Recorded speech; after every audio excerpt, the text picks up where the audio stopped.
Daisy is pregnant. Can you give me a divorce? I was at a loss for words, unable to speak. My sister, Daisy, was gently caressing her belly with a serene expression. At that moment, I didn't know what kind of face I had. I couldn't see myself in a mirror, so I have no idea. But my husband, Thomas, stood protectively in front of Daisy, as if to shield her. Maybe I looked really scary. Did he think I was going to lose my mind and attack her? I stood there, speechless, staring at Thomas, who was trying to protect Daisy and their unborn child. You must be joking, right? Daisy is my sister. Why? I don't understand. We've been seeing each other since we were separated. I'm sorry about that. But the words that followed were a pathetic excuse. Thomas claimed that because I couldn't have children, the problem was solely with me. He said it was better for him to start a new family with Daisy than to continue being childless with me. Don't drag me into your misery. This is the only way for both of us to be happy. We were supposed to be a married couple. Wasn't our inability to have children a problem for both of us? And now, it felt like even the memories of our early days together were being denied. Even though we didn't have children, there were plenty of times when I felt genuinely happy. I felt dizzy. I might collapse right there. I desperately tried to keep my legs steady, but my body felt heavy, and I leaned against the wall. I can't take it anymore. My name is Holly. I quit my job when I got married and have been a housewife for a long time. My husband, Thomas, works as a systems engineer, often working late into the night since he was young. With all the overtime and weekend work, it was difficult for him to share the housework, so I did almost all of it. Well, it's only natural since I'm a housewife. Thomas never talks about his work with me. His job involves maintaining network systems for a major bank, and it's too complicated for me to understand. Thomas probably thinks that explaining it to me wouldn't gain any sympathy, so he seems resigned. When he comes home tired from work, I want him to relax as much as possible. With that in mind, I prepare dinner and ask him how his day was. Holly, you wouldn't understand. It's too much trouble to explain. Too much trouble, he said dismissively. He never comments on the meals I make and always leaves the dishes on the table when he's done. His attitude seems to look down on my role as a housewife. I always see a slightly unhappy expression on his face as he walks away. But I know who he enjoys talking to. The doorbell rings, and Thomas rushes to the door. Hey, Thomas. Holly, I'm coming in. My sister, Daisy, comes in with a big smile. While I was boiling water in the kitchen, the two of them were already sitting at the table, looking through brochures and talking. The clock was about to strike midnight. Even at this late hour, Daisy didn't look tired at all. Daisy works as an insurance sales agent. She came over today to renew our health insurance. Daisy, wearing a crisp white blouse and a black skirt with creases, is 15 years younger than me and feels more like a daughter. I feel a deep sense of pride in her for leading a respectable life as an adult.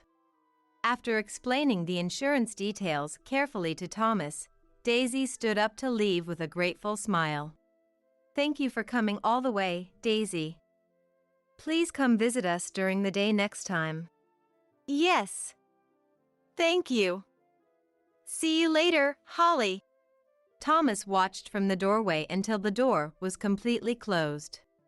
While he had a smile on his face in front of Daisy, now he was sitting on the sofa with a sullen expression. What changed about the insurance policy? Daisy is amazing. She is so pleasant and explains the coverage perfectly. You should learn from her, Holly. Daisy has always been good at dealing with people. So, what about the insurance?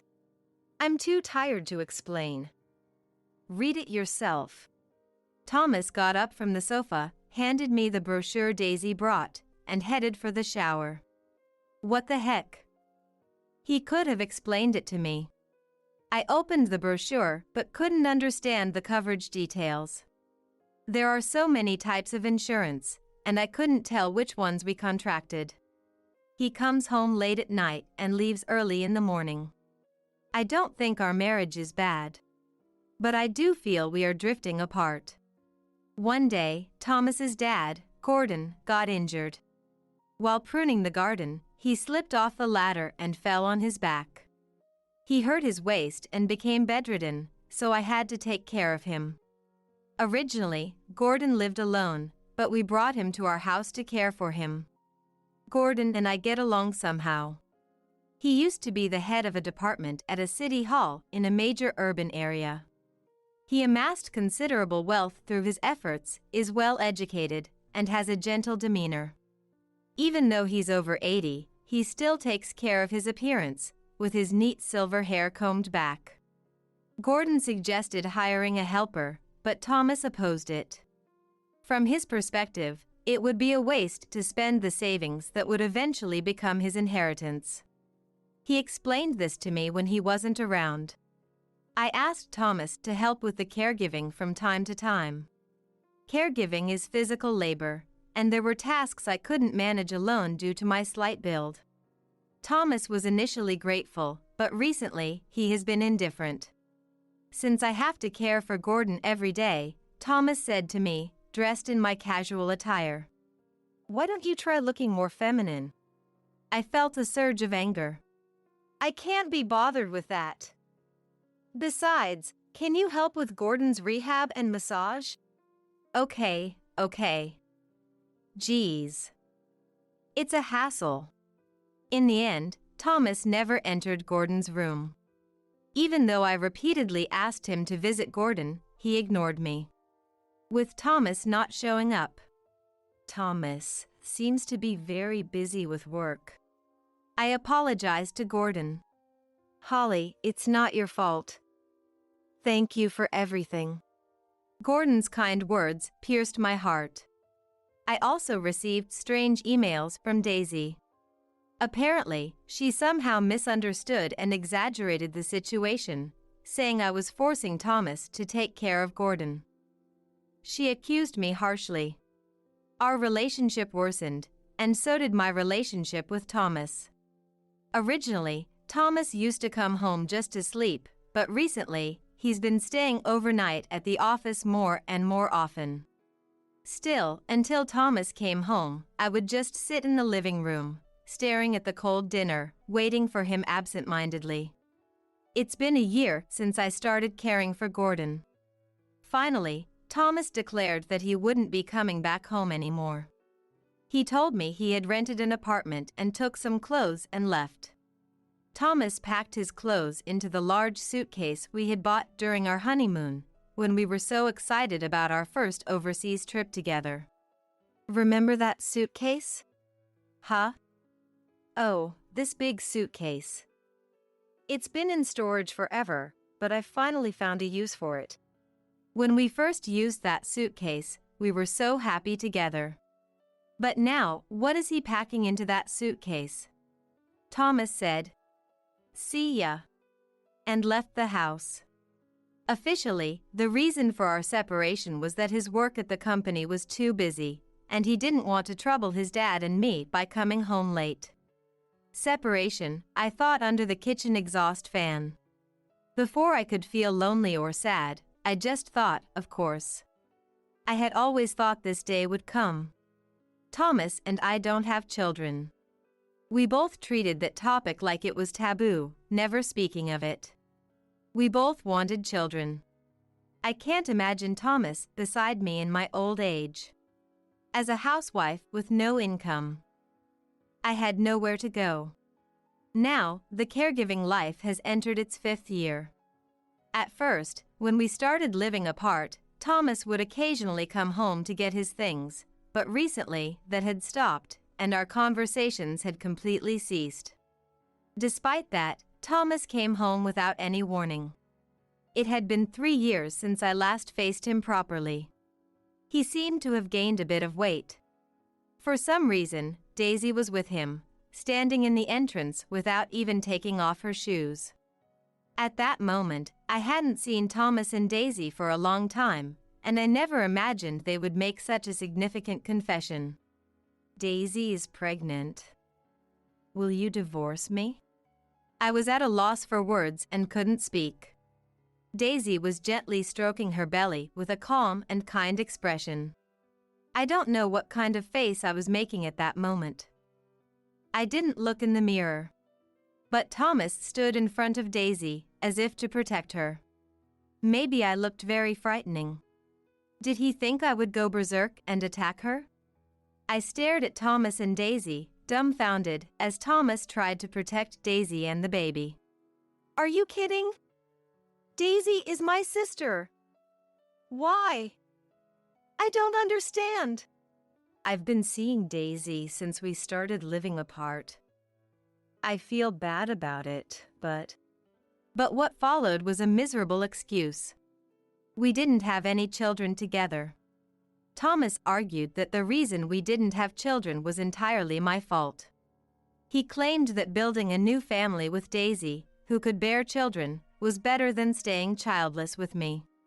Don't drag me into your unhappiness. The only way for both of us to be happy is this. We were supposed to be a married couple. Wasn't the inability to have children our problem? And it felt like even the memories of our newlywed days, when we spent time together, were being denied. Even without children. I had so many moments when I felt completely happy. I felt dizzy. I almost collapsed on the spot. I desperately put strength into my legs, but my body felt heavy, and I leaned against the wall. It's no use, it's over. No matter what I say now, Thomas is determined to push for our divorce. The weight of the new life growing inside Daisy undoubtedly strengthens Thomas's resolve. Okay, then you'll take care of your dad. Hey, wait a minute. That's a different matter. His voice suddenly rises in volume. With a slightly strained smile, he crosses his arms exaggeratedly. That's a different matter, don't you think? After 5 years of caregiving, do you think it's ethically right to just give up now? Ethically, what does that even mean? If we divorce, what will my relationship with Gordon be? You'll take care of Dad. If you don't agree to this, you can forget about getting any alimony after the divorce. Thomas knows he's making an unreasonable demand, and it's clear in his tone. I can imagine Daisy, standing behind him with a gentle smile, encouraging Thomas to say this. I stare at Daisy's profile. She doesn't look at me, she just gently strokes her belly. Anyway, we're here today to talk about managing the inheritance with Dad. He's in the back room, right? I can't help but sigh. A deep, deep sigh that feels like it's emptying my chest. It's impossible, because Gordon. I falter, struggling to find the words. Thinking back, I knew they were coming to our house today. I even anticipated they'd announce the pregnancy and push for the divorce. But I naively thought it couldn't really happen. Thomas and Daisy give me puzzled looks as I fall silent. That's enough, Holly. You must have seen their true colors by now. Standing in the hallway where we'd been talking, Gordon appears with steady steps. Wearing a neatly pressed shirt and with his hair carefully combed. Thomas, who'd heard Gordon was bedridden, looks shocked. Dad, since when could you walk like that? Thanks to Holly's devoted care, I'm now able to get up and about.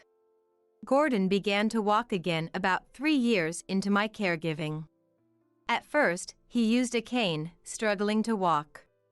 But without giving up, he pushed his body, continuing his rehabilitation. Now, he can walk on his own, a recovery that has even astonished his doctors, who call it a near miracle. Gordon often thanks me for my dedication, but I believe it's due to his own efforts. He had been suspicious of Thomas and Daisy's relationship for quite some time. He happened to come home late one night and overheard Thomas talking to a woman. He heard the name Daisy. When Gordon first confided this to me, I couldn't believe it. The idea that my husband was having an affair with my own sister was unthinkable. No, perhaps I didn't want to believe it. When Thomas stopped coming home, Gordon apologized to me with deep remorse, something I still remember vividly. Thomas. Holly never believed it, even when I hired investigators and showed her the evidence. She believed in you until the very end. I see. Well, with Dad's condition improving, you must be relieved, Holly. You're free from caregiving now. Gordon looked at Thomas with a pitying gaze, then glanced at Daisy, who was hiding behind him. When Daisy noticed Gordon's gaze, she twisted her expression, covered her mouth with her hand, and looked down. I was considering showing you some mercy if you agreed to take over my care. But since you're drowning in greed and being swayed by a young woman, I won't leave you a single cent of the inheritance. Swayed by a young woman? No, that's not true. This is my own decision. Thomas! The stern voice, surprisingly resonant for an 89-year-old, echoed from the depths of his being. There was another reason why I didn't want to believe Thomas was cheating. It was because as a housewife, I had no guarantee of financial stability after a divorce.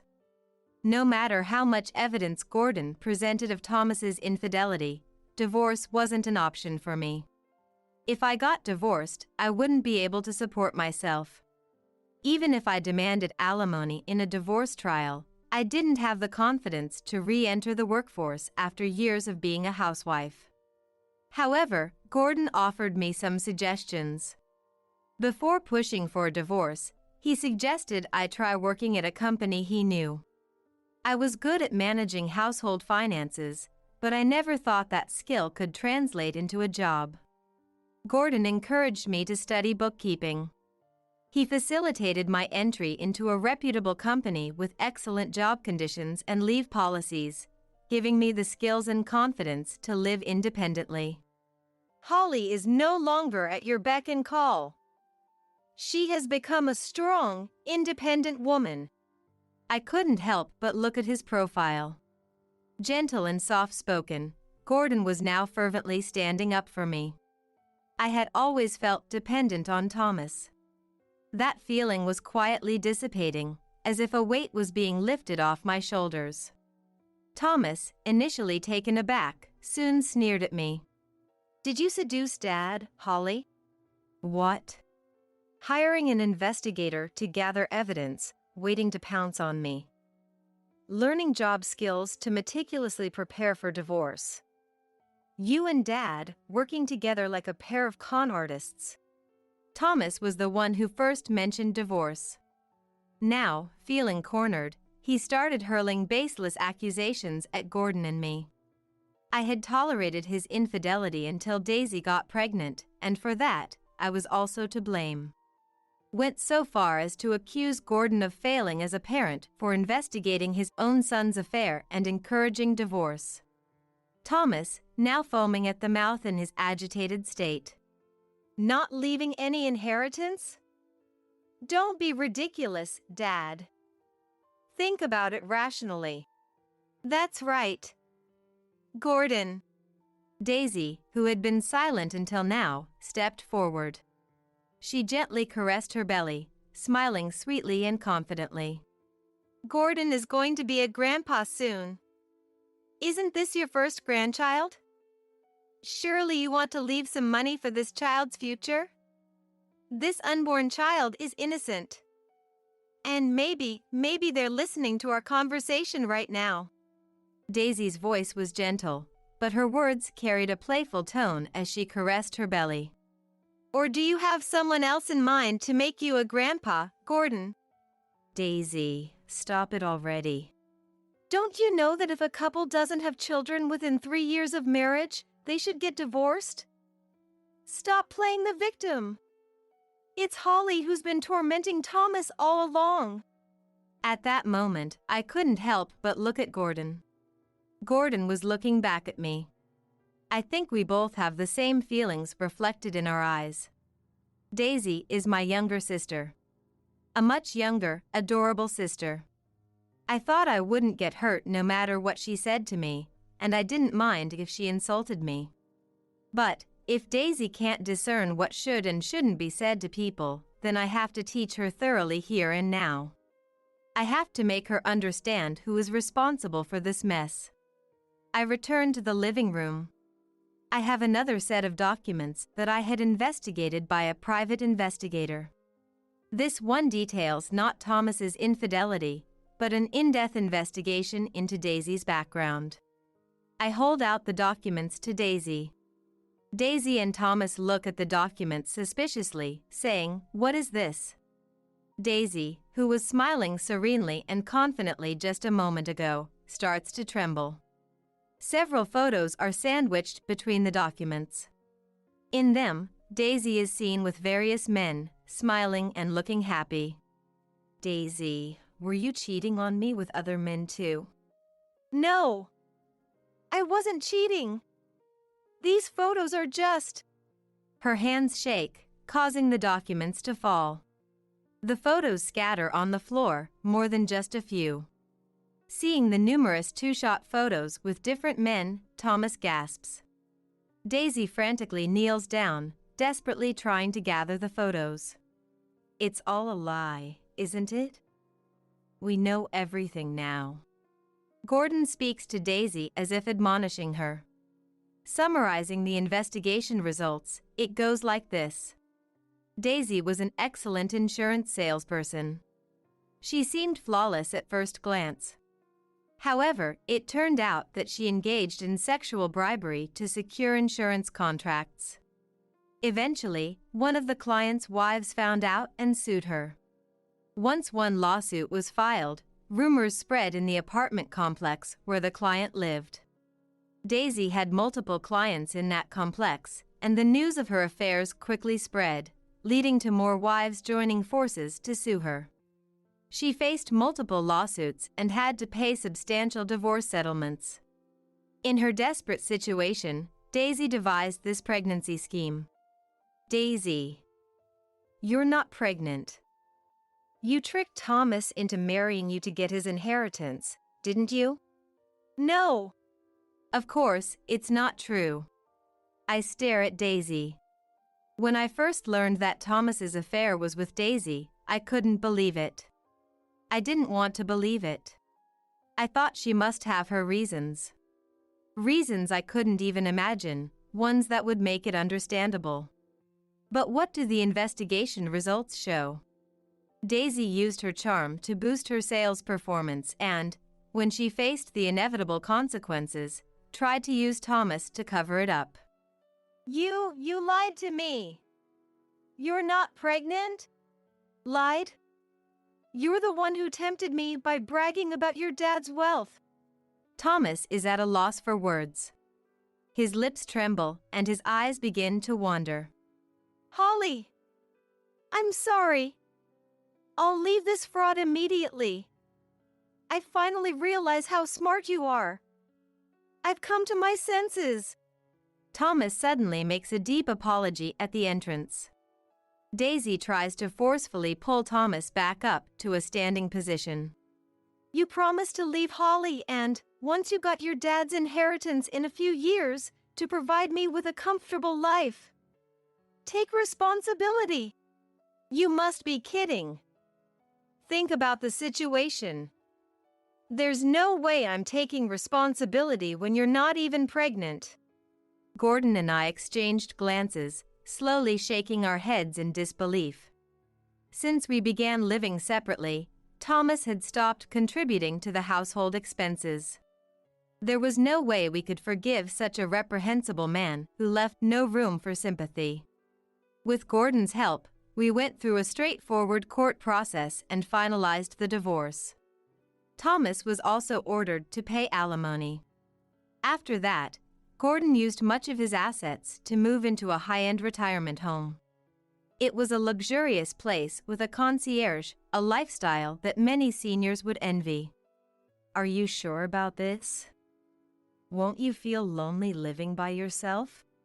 I don't want to live with a son who is consumed by greed. Well, you have a point. My days with Holly were comfortable and happy. But now, I want you to focus on your own happiness. Thank you for everything. Gordon bowed his head to me deeply. His words of gratitude, filled with grace and respect, made me feel like all my efforts over the years were being recognized, and I was incredibly happy. Thank you for everything. Gordon didn't turn a blind eye when he saw that I was being deceived by Thomas and helped me through the tough times after the divorce. He made sure I wouldn't struggle to live on my own. I was deeply grateful to him for all of that. In his elegant apartment, Gordon smiled. It seemed he chose this lavish lifestyle on purpose, to make sure Thomas didn't inherit any of his wealth. Daisy, on the other hand, had to work nights to pay off her many debts. Despite being a top performer in insurance sales, she was caught up in repeated sexual bribery scandals. Her actions caused several divorces, and when her company found out, she was fired with a severe penalty. Bitter and seeking revenge, Daisy stormed into Thomas's workplace. Without an appointment, she ignored the security guards and caused a scene in Thomas's department, shouting and creating a ruckus. This incident revealed Thomas's infidelity to the entire company, leading to his resignation. He moved to a remote area where people didn't care much about rumors, starting over as an engineer at a small factory. Every now and then, I received calls from Thomas. Most of them were him whining about reducing the alimony. He pleaded for leniency, claiming his life was tough. "You need to pay the full amount," I declared firmly, hearing his dry sigh on the other end of the line. The house where Thomas and I lived together was eventually sold to a real estate company. I sold unnecessary items to a thrift shop and had the movers take the essentials. Now, the house is completely empty. I quietly reminisced about the days spent there. With the curtains removed, I could see the blue sky through the windows. That's enough. I'll live independently. This is my new beginning. After checking the window locks, I left the house. I turned my back on the home I would never return to and walked away without looking back. It's been almost a year now. Feeling a bit hesitant, I held the hand of the tall man next to me. As I lightly gripped his large, strong hand, he squeezed back firmly. I met him at my current workplace, a man a bit younger than me. He was kind, considerate, and a divorced man with a son. From the moment we met, I was drawn to him. I thought I was done with romance. But life is full of surprises. "Hey, I have someone I want you to meet today. He's like a real dad to me." I was about to see Gordon again. My heart was full of excitement and hope. I felt like the path ahead, with him by my side, led to happiness. Surely, it would forever. You know what, actually? Daddy has been. What? I was stunned by my young daughter's confession. That man. I can't believe he's been doing this behind my back. I will never forgive him. In that moment, I vowed to do whatever it takes to send my husband to hell and make him regret it with every fiber of his being. My name is Nancy, and I'm a 42-year-old who can't handle the heat. Every year when summer comes around, my appetite plummets and I lose all my energy. I'm not sure if it's because of my poor lifestyle habits or if the summer heat has just been insane lately, but this year, I'm determined to at least get some sugar in my system by stocking up on ice cream to help me get through it. I try all sorts of things to cope with the summer, but I have painful memories of winter too. This was a few years ago. I thought I was living happily with my husband Ken and our daughter Ellie, or so I thought. Ellie! Let's go out with Daddy. Okay, Ellie replied as Ken took her hand and tried to leave the house. For some reason, our daughter didn't seem too enthused. That sounds nice. Where are you going? Take me with you, I said to Ken, feeling a bit excited. Huh?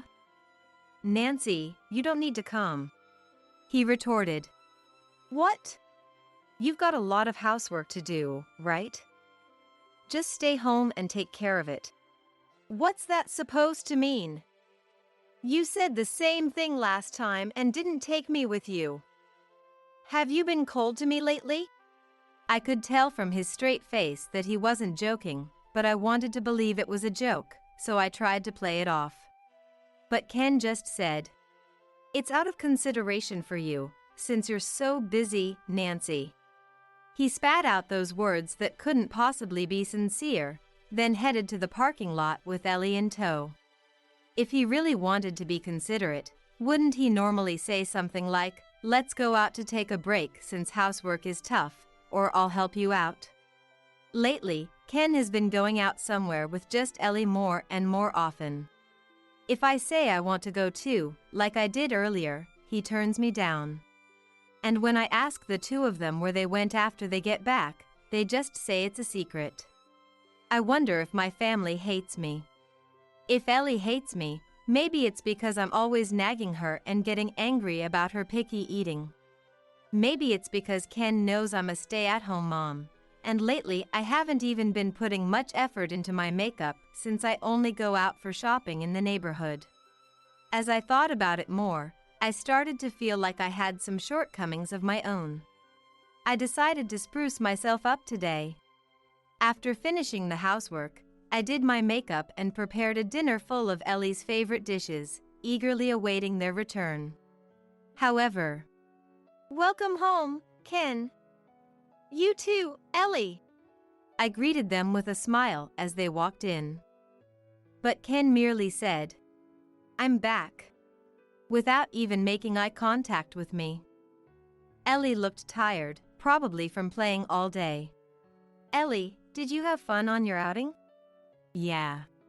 "You didn't have fun?" That's not true, right, Ellie? Ken interjected into the conversation, even though I was asking Ellie. Prompted by Ken, Ellie replied, "It was fun." but her response seemed somewhat hesitant. Usually when Ellie truly enjoys herself, she shares the day's events with me, adding her own commentary. Meanwhile, Ken seemed flustered by Ellie's lackluster reaction. Was it because she didn't enjoy the place he took her to? Or were the two of them hiding something? Neither Ken nor Ellie said anything more, so I had no proof. They might have genuinely just gone out to hang, but the fact that they didn't invite me along left a strange, unsettled feeling in my gut. By the way, the only person who noticed my makeup and outfit that day was Ellie, who had regained her energy later on. "Mom, you look pretty today," Ellie remarked. Upon hearing her words, Ken glanced at me briefly, but all he said was, "She sure does." And that was the end of it. He could have said a little more than that, don't you think? I felt the urge to lash out in anger, but the fact that my appearance went largely unnoticed might mean my efforts were misguided. And here I was, convinced that the two of them had grown to hate me. Even though they're my own family, I really didn't know what I should do. Even after that, Ken continued to take only Ellie out somewhere every weekend. No matter what I said, he still wouldn't bring me along with them. Their return time gradually got later and later, from 7 p.m. to 8 p.m., until eventually they didn't come home until 10 p.m. A new record for the latest they'd been out. Ellie was fast asleep, carried on Ken's back. His behavior had finally gone too far, so I couldn't help but scold Ken as soon as he got home. "Hey! Where on earth are you taking Ellie this late at night? She has kindergarten tomorrow. You need to put her to bed early, not drag her around until the middle of the night." At my words, Ken furrowed his brow as if to say I was being annoying. Ignoring me completely as if he couldn't even hear my voice, he headed straight upstairs to the bedroom. Are you listening? If you dote on Ellie enough to take her out to play every week, then at least think about her health too. Shut up, will ya? Ken suddenly raised his voice. Ellie, who had been sound asleep, must have woken up from Ken's shouting and started crying. Ellie, come here, come here. Don't cry, I said as I pulled Ellie away from Ken's back and held her close. Don't yell when Ellie's here, I rebuked Ken. What's your problem, Nancy? Getting all grumpy the moment I come home. Are you in a bad mood because you don't get to go out with us? That's not it at all. I'm just saying if you're going to take Ellie out, consider the time. So you're jealous of Ellie because she always gets to go out with me, huh? Why do you interpret it that way? Isn't it normal for a parent not to want their child out late at night? Just get my shower ready. Bring me a change of clothes. What's with that tone? You know what? Forget it. Get your own clothes. Huh? You always bring them for me, don't you? It's your fault for making me angry with your attitude. I'm not doing anything for you. You're a horrible woman. I married the wrong person, Ken said, giving me a cold stare that seemed unthinkable for a husband looking at his wife. He slammed the door shut with a deliberately loud noise and stomped off towards the bathroom with heavy footsteps. I couldn't help but feel scared. What's his deal? I don't think I said anything wrong. If anything, Ken lacks awareness as a father when it comes to Ellie. He used to be much more family-oriented, and he wasn't the type of person to express anger in a way that terrified those around him. How did he end up like this? It's been about 6 years since we got married. Maybe it's time to reevaluate our relationship as husband and wife. Ever since the incident that day, Ken's careless treatment of me has become more noticeable. Take care of this for me, he said. Huh? It was a Sunday. What Ken handed me was a single memo. Written in Ken's handwriting were things like ice cream and pizza. What's this? You want me to go buy this stuff? You're not doing anything anyway, right? Please. No way, you're just lounging around the house doing nothing too. Go buy it yourself. What? You're a stay-at-home wife. Don't you dare defy me. Whose money do you think allows you to live comfortably? And whose hard work do you think allows you to live without doing any housework? Ken, you earn the money, I work at home. It's just a division of roles, right? We should be equals. You're not cute at all. Why would he say something like that just because I stated the obvious? Ellie must have noticed my irritation, as she was looking at me with an awkward expression. I quickly forced a smile and beamed at Ellie alone. Anyway, at least do your own shopping. At my words, "You're so stingy," Ken grumbled. I wanted to complain that even little Ellie does things for herself, but I kept quiet because it would only lead to a big fight. Lately, my fights with Ken have been increasing at this rate. Thinking it would be a bad influence on Ellie, I tried my best to suppress my feelings and avoid clashing with Ken as much as possible. Isn't there some way to rebuild a good relationship with Ken again? At this rate, the thought of divorce might cross my mind. Ellie is attached to Ken too, so I want to avoid that option as much as possible. I racked my brain trying to think if there was anything I could do as a parent and as a wife. But Ken probably doesn't consider my feelings at all. He takes Ellie out less often now, but his late-night outings have increased.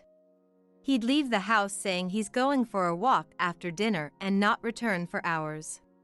He's also frequently out of the house on his days off. Maybe he doesn't like being together because our fights have increased. I keep trying to get along with him, but it's all in vain. I feel like even Ellie's expression has somehow gotten gloomier. Unsure of what to do, I suggested to Ken that we go out as a family. Ellie's birthday is coming up, so let's go to the aquarium or something and then eat out on the way back. To celebrate her birthday. At my suggestion, I want to see the dolphins. Ellie was overjoyed. Although there was an air about Ken that he wanted to refuse, he must have judged from Ellie's demeanor that he couldn't say no. All right, he agreed. I thought that if we spent time together as a family, surely this awkward atmosphere would change. By having fun outside instead of inside the house, I believed our conversations would increase, but then… What? You have to work? Sorry, but I have to go to the office. See ya. Wait a minute. On Ellie's birthday, Ken said, I got a call from the company summoning me, so I'm going to work. And left without apologizing. Mom, what about the aquarium? Ellie had tears in her eyes. Bewildered by the sudden turn of events, I couldn't bring myself to say we weren't going or that we would go. I'm sorry. So I vaguely consoled Ellie. In the end, Ellie and I went to the aquarium together that day, but we canceled the dining out plans in case Ken came home. However, Ken didn't contact us at all even late into the night, and shockingly, he didn't return until morning. What's the meaning of canceling our family plans, not contacting us, and coming home in the morning? I had waited up for Ken without sleeping, and the moment he got home, I couldn't help but yell at him. But without looking the least bit sorry. It can't be helped since it was for work, Ken retorted. I'm not angry that it was canceled because of work. I'm angry that you don't have the slightest intention of apologizing, Ken. Yesterday too. Ellie was so excited, so I at least took her to the aquarium, but she had a sad look on her face the whole time because you weren't there. Ellie said she wanted to eat out with the three of us, Daddy included, so we canceled the restaurant reservation and waited for you. When you cancel plans like that, don't you think your family might be waiting for you at home? Even now, you can't even say a single sorry. My grievances against Ken came pouring out one after another like a dam had burst. I felt like I shouldn't say these things, but I couldn't stop myself anymore. You're the one who waited up on your own accord, right, Nancy? If you're going to complain so much, you should have just gone to sleep instead of purposely staying awake and waiting. Don't use Ellie as an excuse to cover up your own bad mood. You're just getting irrationally angry on your own, aren't you? How did it turn into that? Don't you feel anything about canceling Ellie's birthday plans? I've told you over and over, haven't I? It was for work. Are you telling me to quit my job, Nancy? That's not what I… Enough! I'm exhausted. I'm taking a shower and going to bed. Saying that, Ken turned his face away, just like when we fought before, and went to the bathroom. I've tried to convince myself countless times that it couldn't be true, but maybe it really is impossible for us to continue as husband and wife. Even if we stay together in a loveless marriage for Ellie's sake, if she senses something off about our relationship in the future, we'll end up hurting her anyway. If we keep up this awkward state, it's only a matter of time before Ellie notices. Ellie's not that dense. But the Ellie right now loves both Ken and me. If we got divorced and she was told she could only choose one parent, wouldn't that be painful for her? Unable to decide whether to divorce or not, my heart wavered. Then one day, Ellie, I'm sorry we couldn't go to the aquarium for your birthday the other day. How about taking a bath with Daddy today? Bath time! I want to play with Ducky. Ellie was delighted to be invited to take a bath by Ken. How many years has it been since Ken took a bath together with Ellie? But it seems Ken feels bad about the other day in his own way. He doesn't have to apologize to me, but I at least wanted him to feel sorry for Ellie, so I was a little relieved to hear him say sorry. Mommy, Daddy said he'll play with me in the bath. That's great, Ellie. Ellie happily hugged her bath toys and skipped off towards the bathroom, thinking how adorable she was in my doting parent way. Have fun, I said to Ken. Ken merely replied, "Yeah." He's still cold towards me as always, but that's fine for now. Just seeing Ellie looking so happy is enough. Or so I thought. It was about 20 minutes after the two of them had gone to take a bath. Nancy! Nancy! Help! I heard Ken's loud voice. Thinking something had happened to Ellie, I hurried to the bathroom to find Ken collapsed on the floor. Ken! What's wrong? I called out to him, but there was no response, so he seemed to be unconscious but still breathing. His feet and arms were turning red, so maybe he got lightheaded from the heat.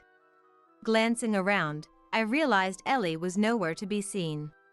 What was going on? She was supposed to be taking a bath.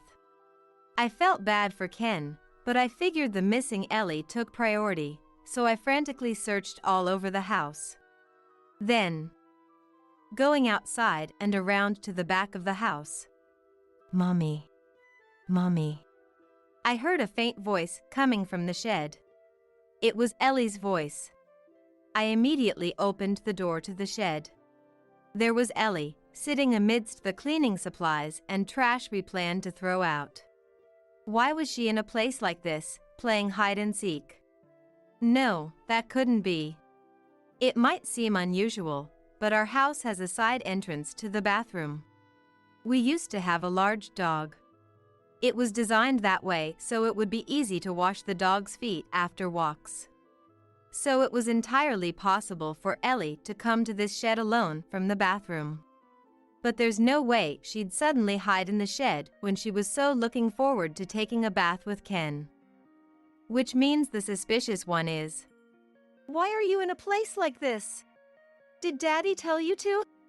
I instinctively hugged Ellie close. The poor thing, her small body was completely chilled from being in the freezing shed. "Yeah, Daddy said to wait here before the bath. He said he'd call for me later, so I couldn't come out until then." Why would he say something like that? I've been keeping it a secret, but What? what Ellie told me was truly horrifying. I'm ashamed that I'd been living in ignorance. And more than that, I felt hatred towards Ken. I absolutely won't forgive him. I'll make him regret it from the bottom of his heart. And so, I resolved to take everything away from Ken. Huh? It's cold. What is this? Hey, is that you, Nancy? Ken's voice rang out, clearly conveying his confusion. "That's right. So you've woken up." What do you mean, woken up? Nancy, you left me in the bathroom with no clothes on? What a cold-hearted wife. Saying that, Ken opened the door and came out. Immediately after, Ken's face froze.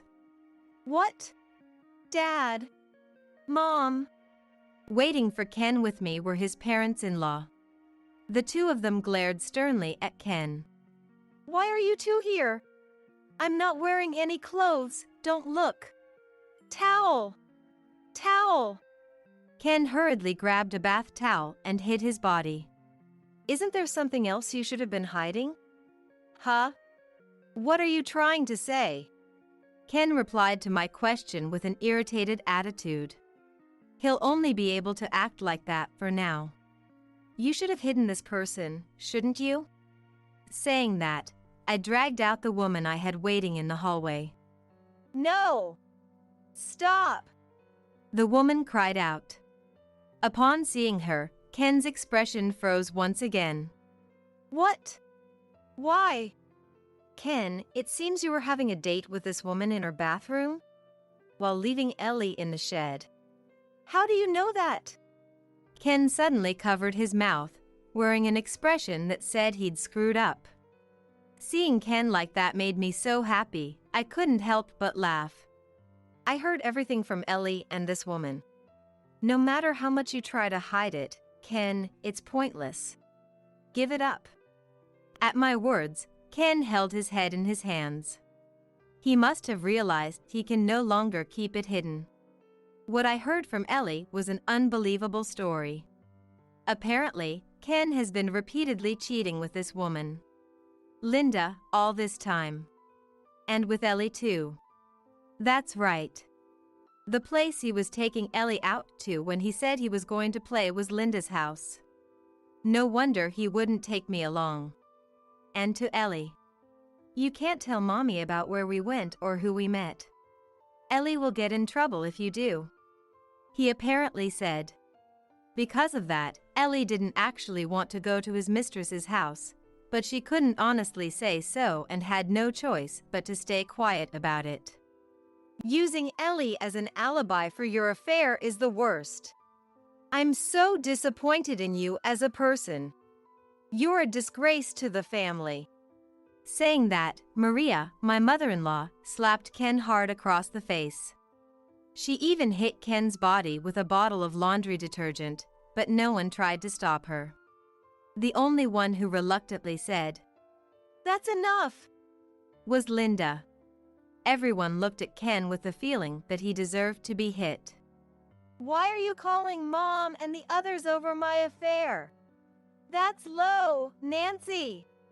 I don't want to be called low by someone who did something as underhanded as having an affair in the first place. Your misdeeds were just too much, so I simply wanted to let your parents, who dote on Ellie, know about it too. What's wrong with that? That's right. Don't you dare complain so high and mighty, Ken. My father-in-law Tom yelled at Ken, agreeing with my words. As doting grandparents to their first grandchild Ellie, their hatred for Ken might exceed even mine. Tom, who was apparently a troublemaker in his youth, had a very sharp glare, and I could tell Ken was trembling in fear. Linda, how did you get caught? I made sure you got away, didn't I? I found out from Linda herself that Ken had invited her here. Why the hell would Ken do something so stupid as to invite his mistress to our house? You really think so too, right? You see, the story goes back to Ellie's birthday. On that day, Ken had originally made plans to meet up with Linda, it seems. He was going to bring Ellie along as usual, he said. But when I suggested a birthday party for Ellie, the plans changed completely. When Ken told Linda, "I want to cancel this time," she got angry, saying, "Which is more important, me or your family?" Their relationship got a bit strained from there and things stayed awkward between them for a while, apparently. Recently, Ken apologized to her and told her, "I cherish you, Linda." And as proof that Linda was more important to him than his family, he invited Linda to our house. He even said cheesy lines like, "If my wife finds out about your existence, Linda, I'll choose you this time for sure." He says he invited her over, but you can't really call making love for a few dozen minutes in the shower room an invitation. And to avoid suspicion even if it took a long time, he brought along not just himself, but Ellie, who loves playing in the bath. I think Ken's cowardice is showing through everywhere, but Linda was apparently still happy about it. Love is blind, as they say. And so the two of them ended up having a secret rendezvous at our house. However, Ken got too excited by the extraordinary situation of meeting his mistress in his own shower room, causing his blood pressure to rise. He got lightheaded and lost consciousness just like that. Just before losing consciousness, he somehow managed to help only Linda escape through the side door to the outside, but in her haste, Linda forgot to bring her clothes and only had a towel. She was locked out of the side door after Ken passed out, so she couldn't have him get her belongings. With nowhere to run, she hid behind our shed and was easily found by me. This wasn't supposed to happen. I'm sorry, Linda said with tears in her eyes. Ken sighed in annoyance. This is the worst, he said. What a despicable line to say at a time like this. I couldn't help but rebuke him. Even if she's your mistress, that's no way to treat your girlfriend who's crying, is it? Whose side are you on, Nancy? The one thing I'm sure of is that I'm your enemy, Ken. My in-laws made displeased expressions at Ken clicking his tongue. Noticing this, Ken averted his eyes in embarrassment and said, That woman is just spouting nonsense. I'm not having an affair. What? Linda looked at Ken with a shocked expression at his words. This was an unexpected betrayal. That's right. This woman opened the side door on her own and took Ellie out of the shower room. Everyone there thought it was a stretch. But Ken seems to want to somehow get through this situation with this nonsensical excuse. She's a trespasser, he accuses Linda. I can't believe this. Ken, didn't you invite me over? I still have messages from you on my smartphone. Ken cowers at Linda's words. That's right, I confiscated Linda's smartphone, so I got to see all the exchanges between you two afterwards. When I say that, Linda takes on a triumphant attitude. I won't let you get away with trying to save only yourself. When I fall into hell, you're coming with me. Saying that, Linda slapped Ken across the face. Although Ken said, What are you doing? He seems unable to say anything to Linda's words and bites his lip in silence. I'm sorry. I apologize for getting into this kind of relationship with your husband. So please, just forgive me. It seems Linda has finally decided to betray Ken. She's clearly trying to curry favor with me. Behind Linda, Ken is saying childish things like, That's not fair, Linda. Don't worry, Linda. It's not like only one of you will be saved. When I send you to hell, I plan to do it with both of you together. What? They should be coming soon. What are you talking about? I'm talking about them. I don't understand. A little while after that exchange, the doorbell of our house rang. Excuse me, Tom. Could you please greet the person who just arrived and bring them here? Tom heads to the front door, stunned by my words but understanding. And then a single person arrives, guided by Tom. What? Linda's face freezes. Surprised, aren't you? I can't help but laugh. This is Linda's daddy. I found his contact info in Linda's smartphone, so I messaged him about the situation and invited him here.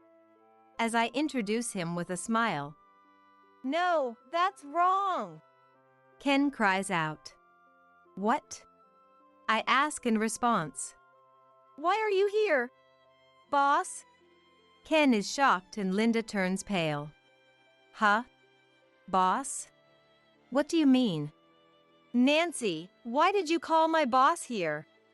I thought it was questionable to call her parent, but you got the wrong person. You just had to complicate things. Thinking it couldn't be, I checked the sent message history on Linda's smartphone in my hand. I definitely sent a message to the person registered as Daddy, just as I thought. I didn't make any mistake. In other words, this person should be Linda's father, but... Meanwhile, the boss is also standing there frozen in place, his face pale. Please tell me this isn't true, Linda. The boss groans. Linda breaks down crying. I'm sorry. Forgive me. She screams. Ken is dumbfounded too. Am I not your lover? What do you mean by daddy? Linda is flustered and panicking. while the boss is desperately trying to get the truth out of her. I called him here thinking he was your daddy because that's how he was registered. Was I wrong? The boss is shocked by my question. Daddy!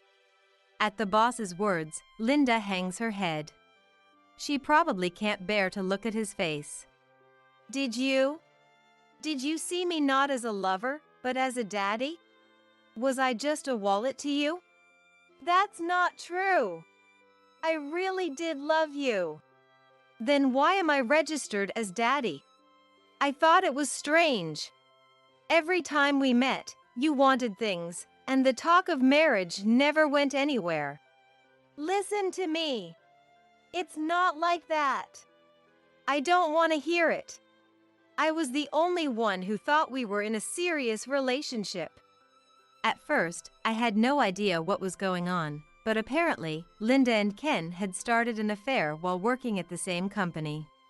Meanwhile, Linda was also dating the boss, so to speak, but basically, she was receiving financial assistance from him. The boss, who thought they were in a serious relationship, was even considering marriage, but Linda wasn't enthusiastic about it, and she always evaded the topic. Despite that, she would beg for an engagement ring, and in hindsight, there were many odd things about their relationship. It seems Linda didn't have that kind of relationship with Ken, so the one she truly liked was probably Ken. The boss was just a sugar daddy. In other words, he had been deceived by Linda. Daddy was registered in her contacts, but Mom wasn't, so I had arbitrarily assumed she was from a single-father household, but now I understood what it meant. Did you two have fun playing with me? Boss, I had no idea you and Linda were dating. That doesn't matter. You made a fool out of me. You two better be prepared. The boss shakes off Ken, who tries to stop him, and leaves our house. Linda and Ken both slump to the floor right there. Looks like you might lose your job and everything else, huh? Because of who? What? What do you mean, everything else? You'll probably lose your family too, right? Starting now. What? I quietly hand Ken the divorce application papers that Maria had brought for me. Please sign this. Let's get a divorce. I'll take custody of Ellie. Why are you deciding that on your own? Why? You've got some nerve saying that. Ken, do you not understand what you've done to Ellie? You might have repeatedly done things that could traumatize her for life. There's no way I'm going to keep living with a man like that. Are you an idiot? Cut me some slack for one affair. The moment I was about to lash out at Ken's words, Ken fell backwards with great force. Tom had kicked him. You've still got a hot head even though you're not wearing any clothes, huh? Tom's face was red with anger. For some reason, he's smiling with his mouth, but I can sense a murderous aura emanating from his back. Dad, I don't want to hear your excuses. Saying that, Tom grabs Ken's hair and slaps his face. Normally, it might seem excessive, but this time, it's probably warranted. No one showed any signs of sympathy for Ken. Probably because they all think Ken is the worst and in the wrong. And so, Ken was forced by Tom to agree to the divorce. He promised to pay compensation and child support, and without any division of assets, everything would go to me. I feel a little bad that we took everything from Ken with just Tom's fist, without any trial or anything, but considering what Ken did to Ellie, it's probably fair. He should lose everything and regret his actions from the bottom of his heart. Afterwards, Linda had to pay compensation to me and also to the boss. Usually, it's difficult to get compensation for romance scams and such, but in Linda's case, she was sloppy, and various pieces of evidence of fraud came to light. After a little investigation, we found a detailed post on her Finsta or whatever on social media, outlining a surefire method for snagging a sugar daddy. That scandal was grounds for her dismissal from the company too. Of course, Ken's misdeeds also came to light, and both of them ended up leaving the company. Ken's job was a bit unique, with strong connections in that world. Often, an incident at one company would spread as gossip to other companies. This time, Ken's scandal spread outside the company, and his job search faced difficulties. In the end, he somehow managed to change industries and find a new job, but it didn't seem to be a good fit, and it didn't last long. In his 30s, he changed jobs 4 times in a row. His resume started to look like someone who couldn't hold down a job, and finally, he couldn't pass any interviews anywhere. However, when God closes a door, he opens a window. There was one place that was willing to hire Ken, even though he had been job hopping. Unlike the corporations he had worked for before, it was a limited company food processing factory, but it should have been a blessing for Ken. But that company was notorious in the industry for being an exploitative company where many employees quit due to health issues. A god, yes, but an evil one. It's his own fault. As for me, I rented out the house we had been living in and started living with my daughter in an apartment near the station. Even though we're divorced, living in a house where such things happened is not good for one's mental health, you know? Actually, when we got divorced. Is it okay if we say goodbye to Daddy? I did ask my daughter. I had already decided on divorce based on my own selfish feelings, but I was worried that Ellie might still want her father around. But Ellie's unexpected response was, "Yay!" It seems Ellie's heart had drifted away from her father due to Ken's repeated betrayals, like being taken to his mistress's house and being neglected, forgetting promises, and not playing with her in the bath. She even made a grown-up statement like, "It was a hassle having to be considerate and play with him," which made me laugh in spite of myself. Thanks to that, it goes without saying that I was able to get divorced with a clear conscience. Right after the divorce, Ken didn't seem interested in Ellie at all, and he never said he wanted to see her or requested visitation, but maybe he got lonely as he aged and was by himself. Around the time Ellie started elementary school, he started saying more often that he wanted to meet as a family. But Ellie would scoff, "We're not family," and refuse to go.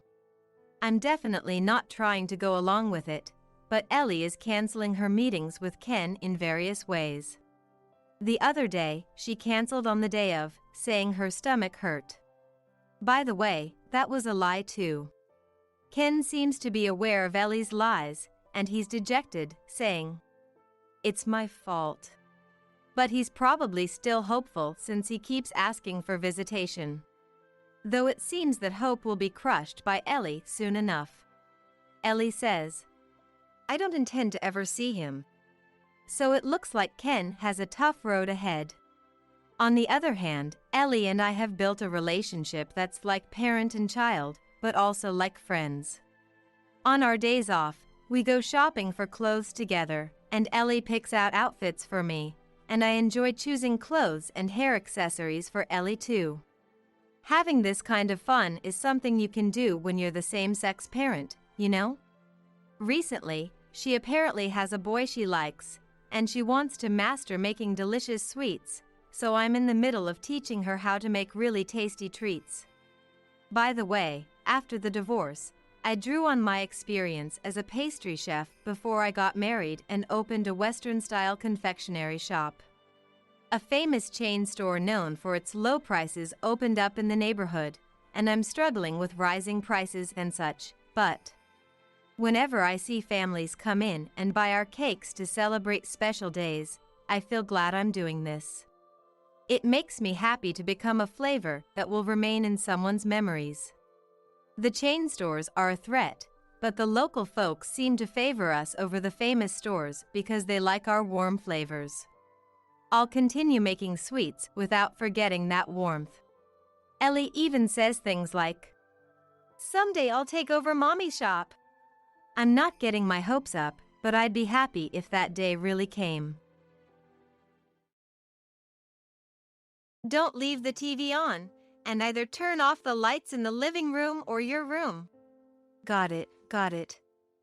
I'll make sure to save electricity. I left the house to go shopping far away. Whether leaving or staying at home, we as a family are committed to saving energy, like remembering to turn off lights and setting the air conditioner to the right temperature. Today, like always, we reminded each other in the family, and I went out. However, a few hours later when I returned, our dear home had completely changed.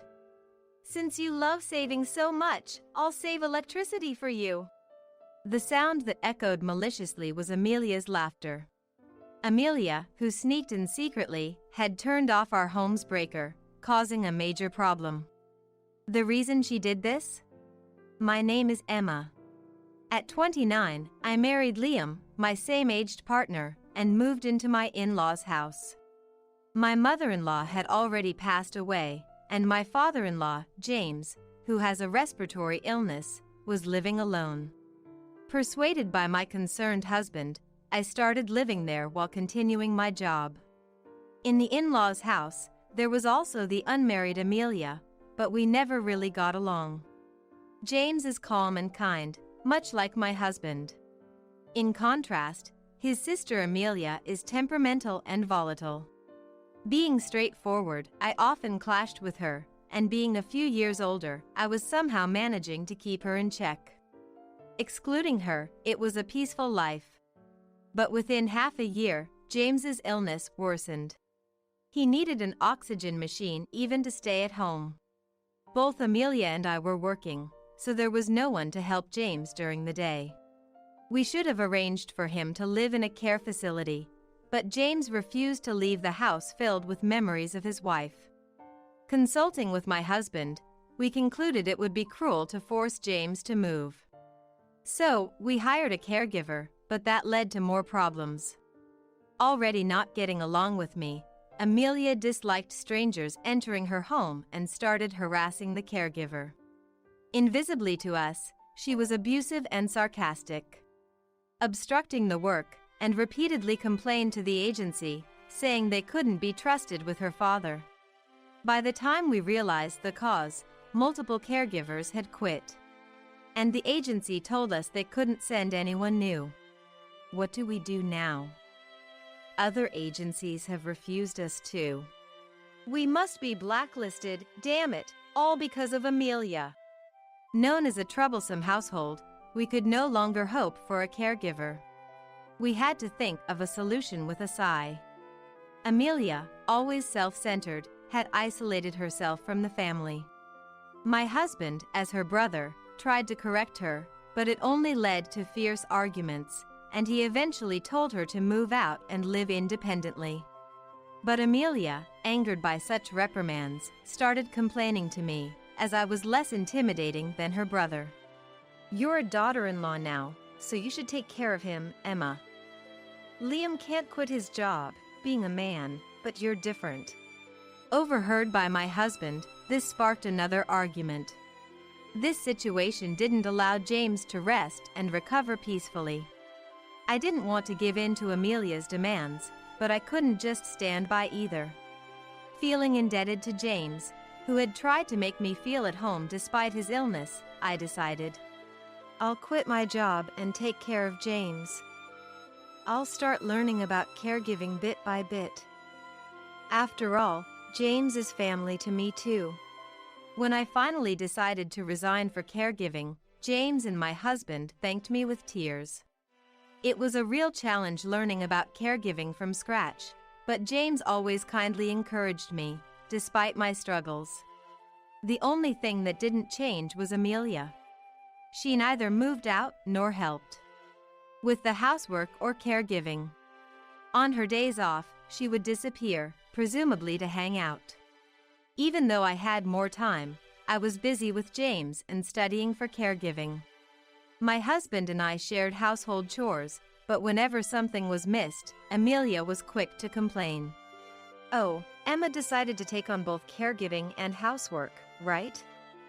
You like doing everything yourself, don't you? If I even slightly talked back, she would retaliate unpleasantly. She kept harassing me like this, but was always found out and scolded by my husband and others. Every time, she would play the victim, saying, "James is too kind to say anything, so I'm doing it for him." Naturally, things didn't improve, and her constant interference slowed down my household tasks, quickly piling up stress. I'm truly grateful to the caregivers who managed to smile and care for James despite her meddling. Not just me, but James and the others were fed up with Amelia's persistent attitude. However, one day, while my husband and I were secretly discussing how to encourage her independence, she announced, "I got engaged and I'm moving out. Goodbye, Dad. I'll come back to visit sometimes." With that, Amelia left the house obediently. We were surprised, but with her stormy presence gone, the house's atmosphere stabilized. James was aging and his condition was a concern, so there were talks of moving him to a care facility, but as I got accustomed to caregiving, we decided to continue with home care. Amelia, now living at her fiancé's place, often returned home. "I bet there'll be leftovers from dinner tonight. Put them in a Tupperware, I'll take them with me." Apparently, she was relying on our leftovers to avoid cooking for her fiancé. Her selfishness remained, treating me like a housemaid as before. "Amelia, don't order Emma around without helping yourself." Yeah, sorry Emma. That's enough, right? Hurry up with the dinner." Even when scolded by James, she would dismiss it with an indifferent attitude. Honestly, the amount of food I had to prepare didn't change much from before she left, so that wasn't really an issue. Rather, the problem was the food and utility costs. Although Amelia had moved out and stopped contributing financially, her frequent returns and unrestrained behavior strained our budget. Moreover, she had no sense of saving electricity or money. "Amelia, turn off the lights in unused rooms." "Can I go ahead if you're not using the shower?" Amelia, lying on the couch with her back to the still-on TV, seemed to be playing games on her mobile phone. She had left the lights on in the bathroom and changing room, indicating she'd take a shower, but showed no signs of moving. The unnecessary electricity use and her lingering were holding everyone back. When I asked her to decide between gaming or showering, Amelia glared at me angrily. "Don't tell me what to do. I was just about to go. You always nag about saving and cutting costs, but it hardly makes a difference." "You're so petty, Auntie." "What did you just call me?" "I called you Emma. Don't pretend you heard wrong and get mad," she retorted, even as James scolded her. While saying this, Amelia finally turned off the TV and headed to the changing room. She always complained, but at least she listened to what was said. However, having worked for years and having a fiancé, her mindset remained that of a rebellious child. I had stopped expecting her to act her age.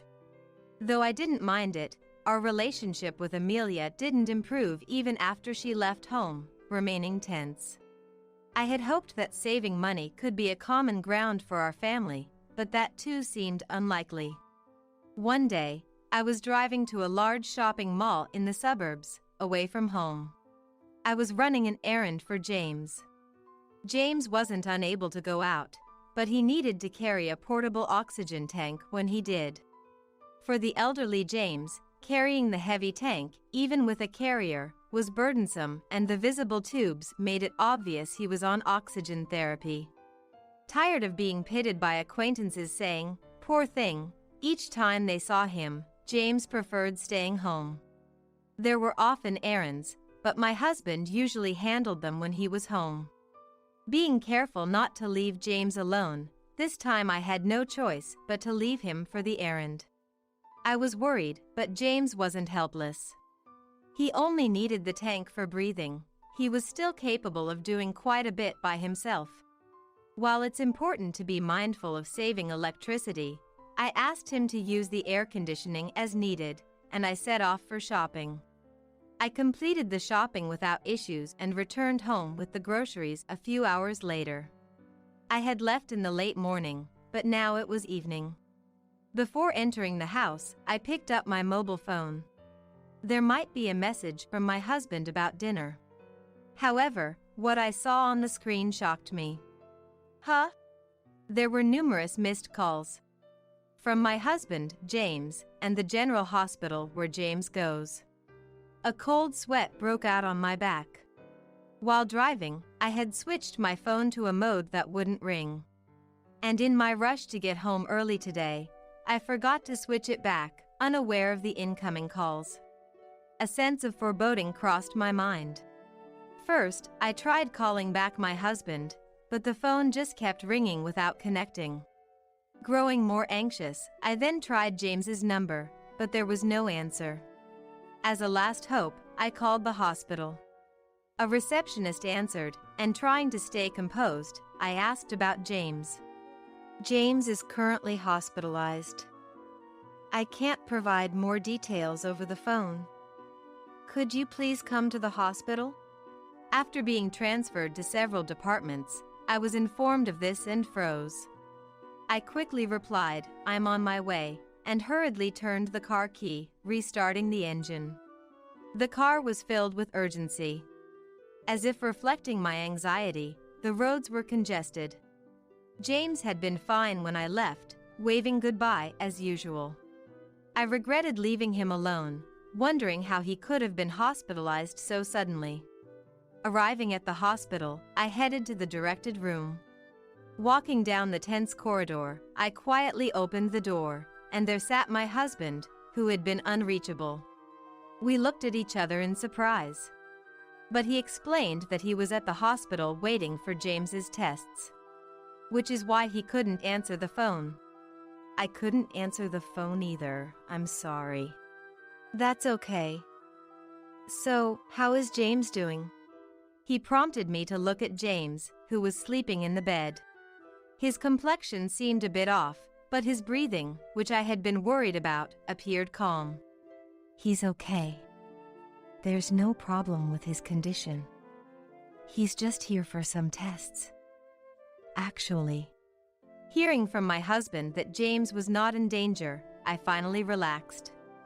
But why was James hospitalized?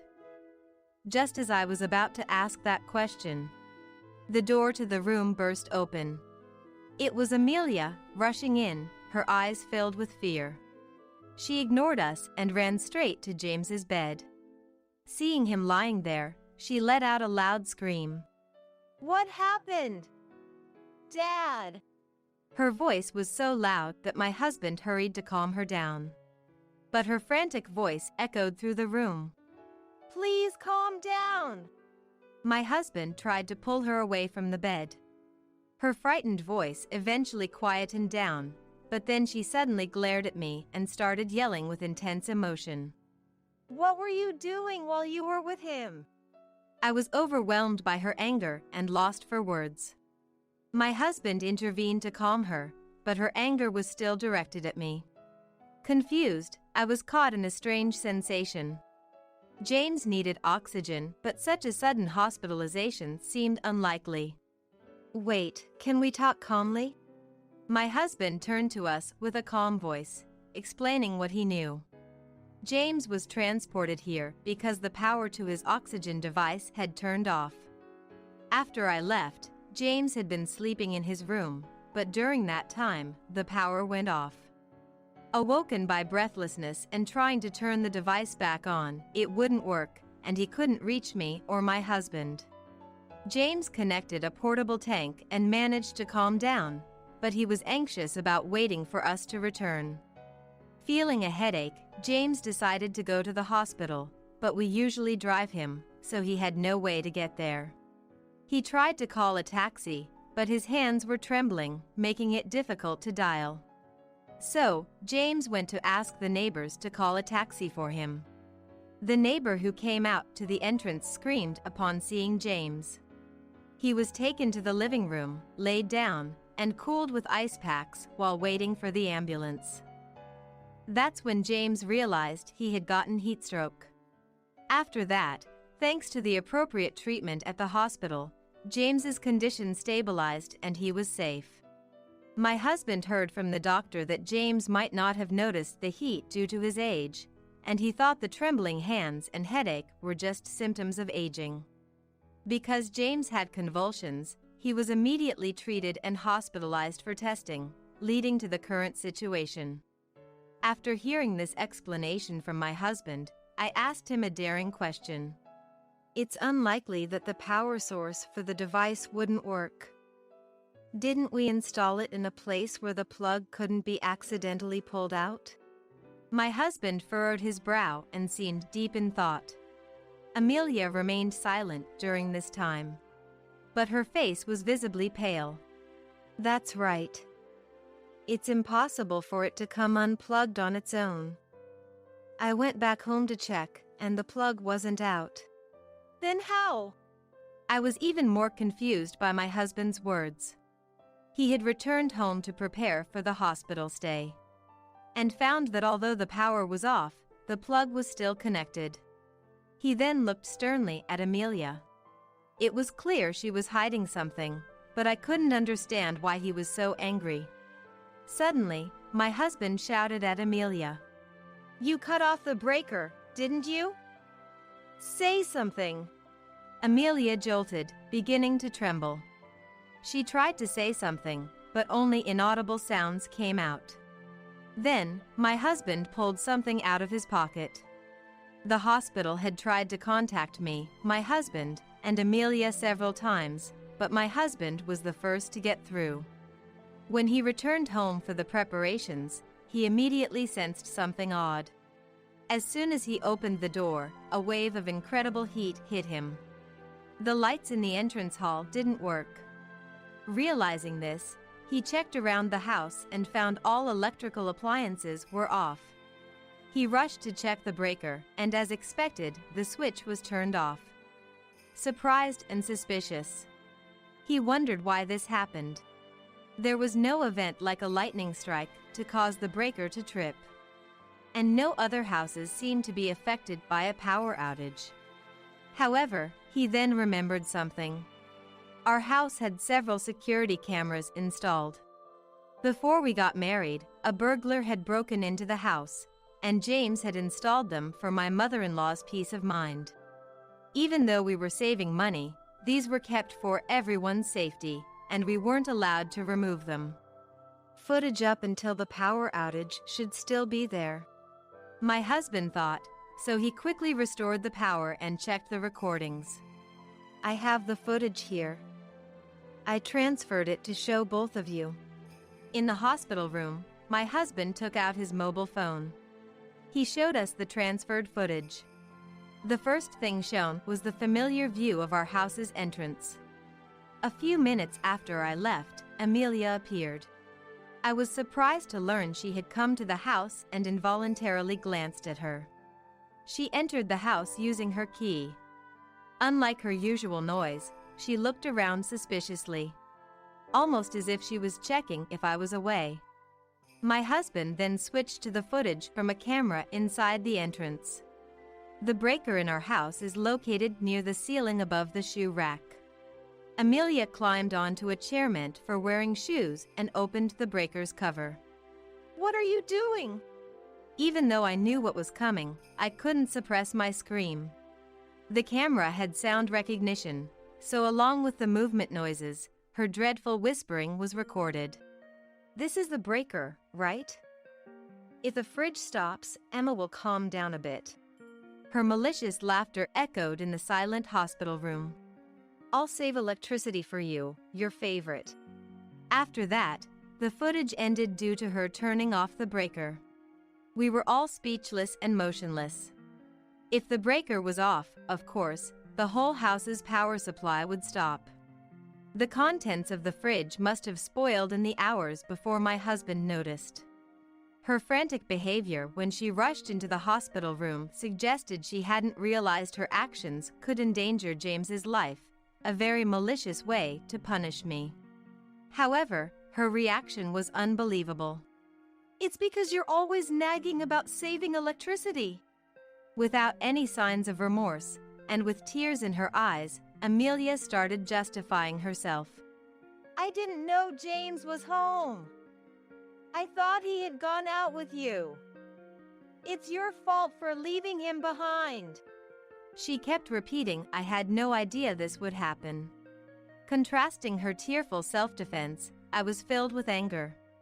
Breaking in like a thief and turning off the breaker, it's a miracle he survived. What if something had happened to Dad? I couldn't help but blame Amelia, but she shouted back at me in defense. But it's your fault. It's because of you that James is in this situation. Her accusations pierced my heart. Indeed, I shouldn't have left James alone. Was it my mistake to leave him, thinking going far would be a burden? The tension in the hospital room was palpable, then suddenly broken. Be quiet. James, who was supposed to be sleeping, scolded her sternly. He couldn't raise his voice much due to his illness. Being inherently calm, his outburst surprised us all. All three of us turned to him in unison. Do you realize what you have done? You've caused trouble for everyone and nearly killed me. Emma is not to blame. James's eyes were filled with anger and disappointment. His tone was stern, unlike his usual gentle demeanor. Awakened by Amelia's screaming and commotion, he had heard everything, including the surveillance camera discussion. If you're going to continue making noise, leave. And don't come back to the house ever again. Scolded harshly, Amelia turned pale and froze, but soon began to cry loudly, which was very disturbing. She apologized to James, but he insisted she leave, and my husband escorted her out of the room. James was discharged just a few days later. When we went to the hospital to pick him up, he greeted us with a smile, seemingly recovered. However, upon returning home, Amelia was waiting at the front door. She hadn't shown up in front of us since that incident. We were expecting an apology, but her words were the same as before. It's your fault. It's all because of you that James ended up like this. James and my husband were exasperated. Unwilling to admit fault and still blaming me, James stepped forward. Be thankful I'm not reporting you to the police because you're family. Your actions are absolutely unforgivable. His cold voice in the hospital room hadn't changed, and she fell silent. But James didn't stop there.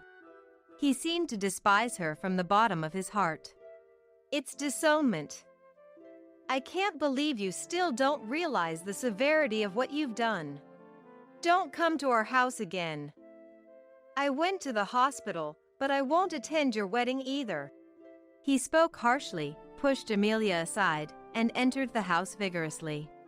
She was probably not expecting to be disowned by her own father, and stood there in shock. We decided to stand by James and support him. So, we entered the house, leaving her behind. Amelia repeatedly tried to apologize afterwards, but James ignored all her attempts. Having been troubled by her too much, we had no sympathy and upheld his decision. James had been asked to financially support Amelia's wedding and honeymoon, but he refused all requests and declared he wouldn't attend the wedding. One day, Amelia ambushed me outside the house. She desperately apologized and begged me to persuade James, but I had already decided not to forgive her. Knowing she would persist if ignored, I quietly listened to her before leaving her there and walking away. This series of events eventually became known to Amelia's fiancé. James had refused to attend the wedding for safety reasons, which puzzled her fiancé, prompting him to contact James. Unaware of the full story, her fiancé was shocked to hear about the emergency caused by Amelia and hurriedly apologized to James. The fiancé, unlike Amelia, seemed to have reasonable judgment. Calling her actions attempted murder, the wedding was eventually called off. They hadn't moved into their new home yet, but the fiancé canceled it and kicked Amelia out. Having already quit her job and spent her savings on beauty treatments in preparation for the wedding, she was left nearly broke, with the wedding cancellation costs to bear. She fell into debt but didn't show up at our doorstep. Meanwhile, the three of us were living peacefully. Without Amelia's disruptive presence, James's health seemed to be improving. Though we couldn't be complacent due to his age, a care facility seemed unnecessary for now. We were even planning a trip. When I received the handset handed to me, a man on the other end claimed to be a police officer. Just a moment ago, a man claiming to be your husband was transported by ambulance after falling from his wheelchair. We would like to speak with you about it. Can you come to the hospital urgently? I was so shocked by the sudden news that I became flustered. My husband? Understood. I'm at work right now, so I'll check with my boss and head over immediately.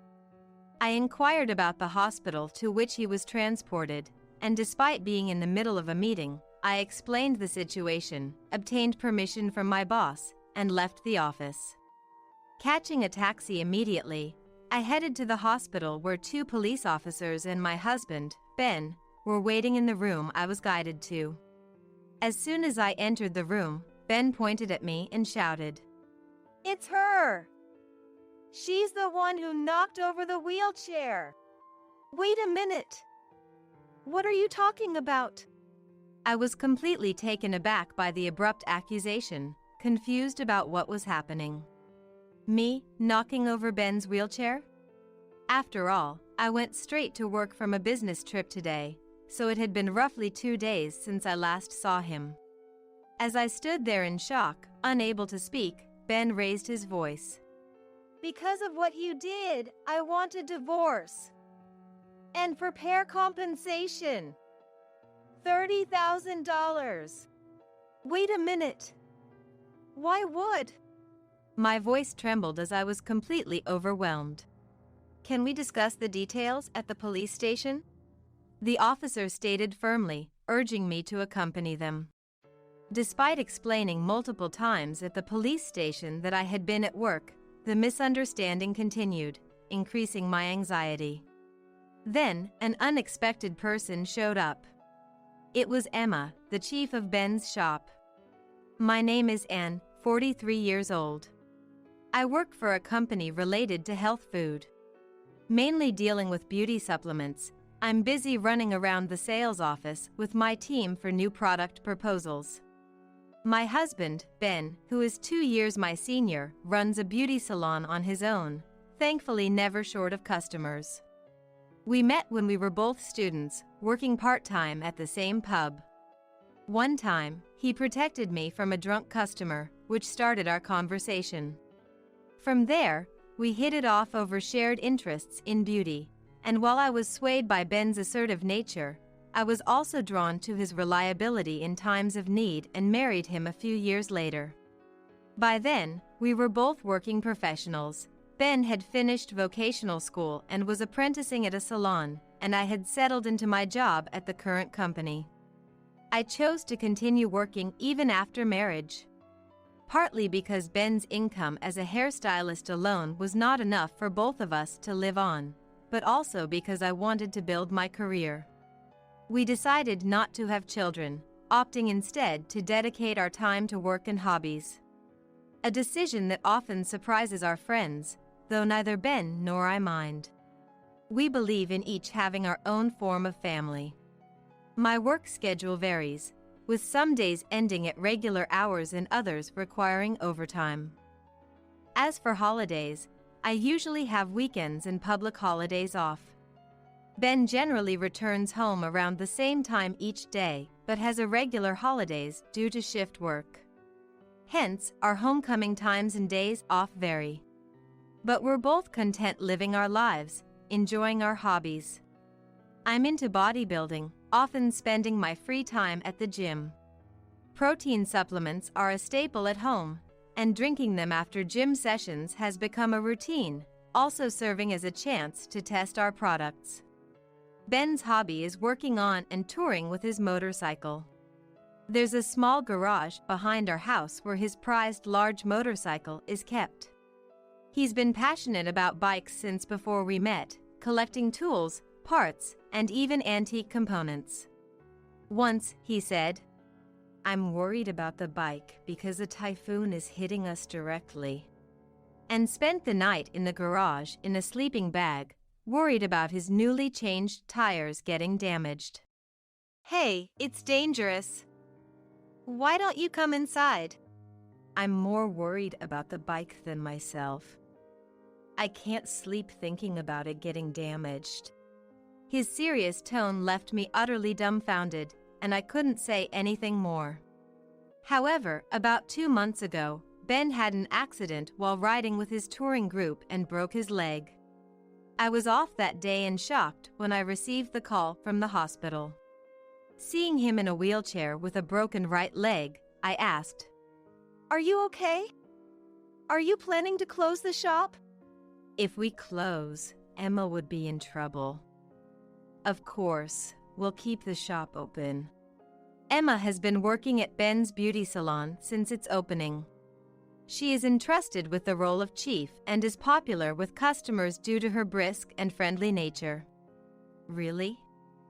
But how will you get to work?" "The house and the shop are a bit far apart." "You always said it takes you about 20 minutes to walk, right?" "I have work too, so it's difficult for me to drive you." "The shop opens at 10 a.m., but I leave the house by 8 a.m. It's extremely dangerous for him to go that distance in a wheelchair by himself, considering it takes 20 minutes on foot without a fracture." "Yeah, that's true. I can't drive a car either, so I'll discuss it with Emma." Later, Ben and Emma talked it over, and it was decided that Emma would drive him. I complained about her having to leave her house earlier because of this, but Ben said it was Emma who offered to do the driving. She said she's the owner's right arm and got all excited about it. Though he seemed a bit troubled saying it, Ben didn't seem entirely displeased either. I'm too busy to meddle in the shop's affairs, but I can't help feeling astonished at my husband's situation. For the past 2 months, we've relied on her for Ben's transportation, feeling both guilty and grateful. Once, when I visited the shop because I needed to talk to Ben, I had a conversation with Emma, who seems to be actively taking hair supplements. I occasionally bring our company's hair supplements as a token of appreciation, always thanking her. "Emma, are you sure it's not too much of a burden? Are you okay?" "I'm fine. I'm tough, so this is nothing for me." "I'm sorry, it just feels like..." "Don't worry about it. By the way, the supplement you brought last time was amazing. I even shared some with my friends and recommended it." Her always cheerful demeanor somehow felt reassuring. I'm proud that such a bright and wonderful girl is the face of this beauty salon. "Actually, I have a business trip coming up, but could you cut my hair before I leave? Just a trim is fine." "Where are you going?" "I'm expecting souvenirs, you know." She joked as she pulled out the appointment book from behind the counter and flipped to the reservation page. "It's nothing special." I laughed along as I chose an available date and time. "Then I'll see you in a week." "Yes, please." The week flew by, and on the day I was to cut Emma's hair, I stopped by the shop during a break from work, just as the previous customer, a woman in her 50s with a soft bob and light perm, was leaving. The woman walked out briskly, looking youthful. Emma, who was behind the counter, watched her leave, then looked down to write something in the appointment book. As I entered, she looked up and momentarily appeared awkward, but quickly returned to her usual smile. "Hello. Could you wait just a moment? I'll be ready in no time." She said this and quickly cleaned up the hair on the floor and sanitized the chair, finishing everything in about 3 minutes. "Sorry to keep you waiting. Please, have a seat here." I sat down in the indicated chair and looked at myself in the mirror. I hadn't had a haircut in a while and looked quite aged. How careless can I get? To my spontaneous remark, Emma laughed. Not at all. You just want a trim today, right? That's right. I'm thinking of growing it out to try this style next. I tapped my phone, showing her a hair catalog webpage, and pointed to a photo of a shoulder-length hairstyle. Do you think it would suit me? It'll look great. You have a bit of a wave in the back here, so we'll make sure to cover that. It'll suit you perfectly. Emma gestured. You'll look fantastic. Let's do it. And exclaimed over the mirror. Even though the shop played calming music box tunes and maintained a peaceful atmosphere, something felt off, like a mix of unease beneath Emma's steady hands and expressions. Maybe it was intuition. Despite the ordinary setting with music box tunes, Emma's expressions, the sound of scissors, and our chat, something seemed different. Since it was just a trim, the haircut was finished quicker than usual, and I paid before leaving. I decided to head home immediately due to my next appointment, but as she saw me off, I couldn't help but notice she seemed a bit down. I impulsively asked her, Emma, are you tired? Are you getting enough rest? Not at all. Do I have dark circles? I've been watching dramas late into the night recently. She laughed off, making me second-guess my concern. If you're feeling good, then that's great. Thanks for today. Good luck on your business trip. I waved back at her encouragement and left the shop. That night, as I looked up at the beautiful full moon on my way home, I found Ben had unusually come home before me. I was a bit surprised as I put down my things and started preparing dinner. Hey, I got a haircut from Emma today. What do you think? Ben looked up from his motorcycle magazine and said, It doesn't seem much different. Can't you say something nice like it suits me? I just got it trimmed today. Thought I should groom myself once in a while. I retorted, to which Ben scoffed. We're both in our 40s, what's there to suit or not? His comment, whether a joke or his real thoughts, was followed by him returning to his magazine. Lately, or maybe for a few years now, I've felt Ben being somewhat cold towards me. I remember how he used to praise me for even a small haircut, saying I looked beautiful, and wonder if we were just younger back then. Speaking of today, I was a bit worried about Emma. She seemed a bit down. She said she was fine, but I wonder if something is burdening her. Suddenly, Ben became visibly annoyed and said, Are you saying you don't like her driving me around? That's not what I said. I'm just worried about Emma. Then don't worry. I know her well enough. Don't meddle in the shop's affairs. Sorry, no need to get so mad. After dinner, Ben and I ate, and I decided to go to bed early to prepare for tomorrow's business trip. The next day, I left home early in the morning and took the train. I had a meeting with a client and then another meeting at the head office, planning to spend a busy day before staying overnight at a hotel and returning early the next morning by train. Sitting on the train, I opened my planner to check my schedule for the day, realizing I had meetings from morning till evening. This is going to be a headache, I murmured while eating a sandwich I had bought earlier. Though business trips aren't frequent, I thought it was nice to have a taste of travel now and then. Arriving at my destination, the cool autumn breeze felt refreshing as I stood on the platform. It was a nice start to the day. My office has 3 meeting rooms, and the largest one was where the meeting began. It was still morning when I started feeling a bit sleepy. The door opened, and a clerk looked around, spotted me, and came over with a phone handset. For me?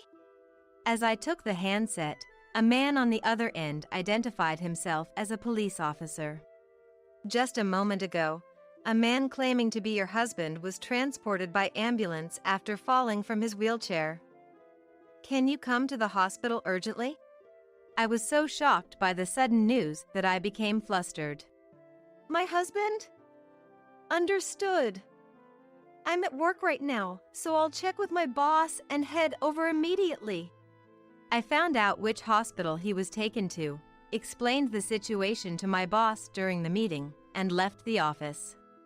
Catching a taxi immediately, I headed to the hospital where 2 police officers and Ben were waiting in the room I was guided to. As soon as I entered the room, Ben pointed at me and shouted, It's her! She's the one who knocked over the wheelchair. Wait a minute.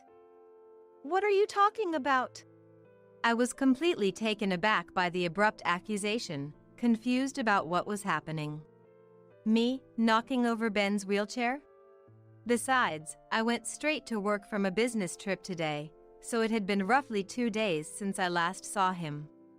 As I stood there in shock, unable to speak, a young-looking officer confirmed with Ben. Is it really her? Yes, that's her.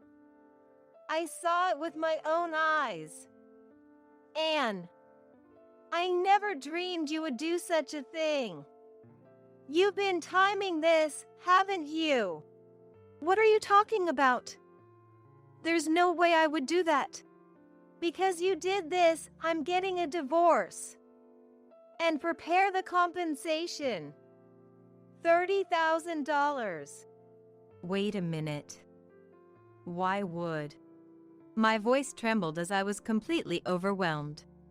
One of the 2 police officers, a bigger-built man, turned to me and asked where I was about an hour ago when Ben fell, and if I was with anyone. I answered with a shaky voice. I was in a meeting at work at that time. Honestly telling them. Please believe me. Indeed, they had called my workplace. Since I was attending a meeting, both my boss and colleagues could vouch for me. It should be clear to them that I wasn't the perpetrator once they verify with them. The younger-looking officer began. Is that so? But we'll need to hear the details at the police station, he said with a scoff, implying disbelief, and I was taken into custody. If you check with my workplace, it'll all be clear.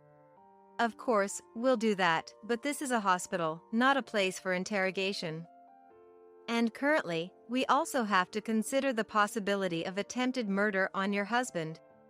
The officer stated clearly, urging me to accompany them.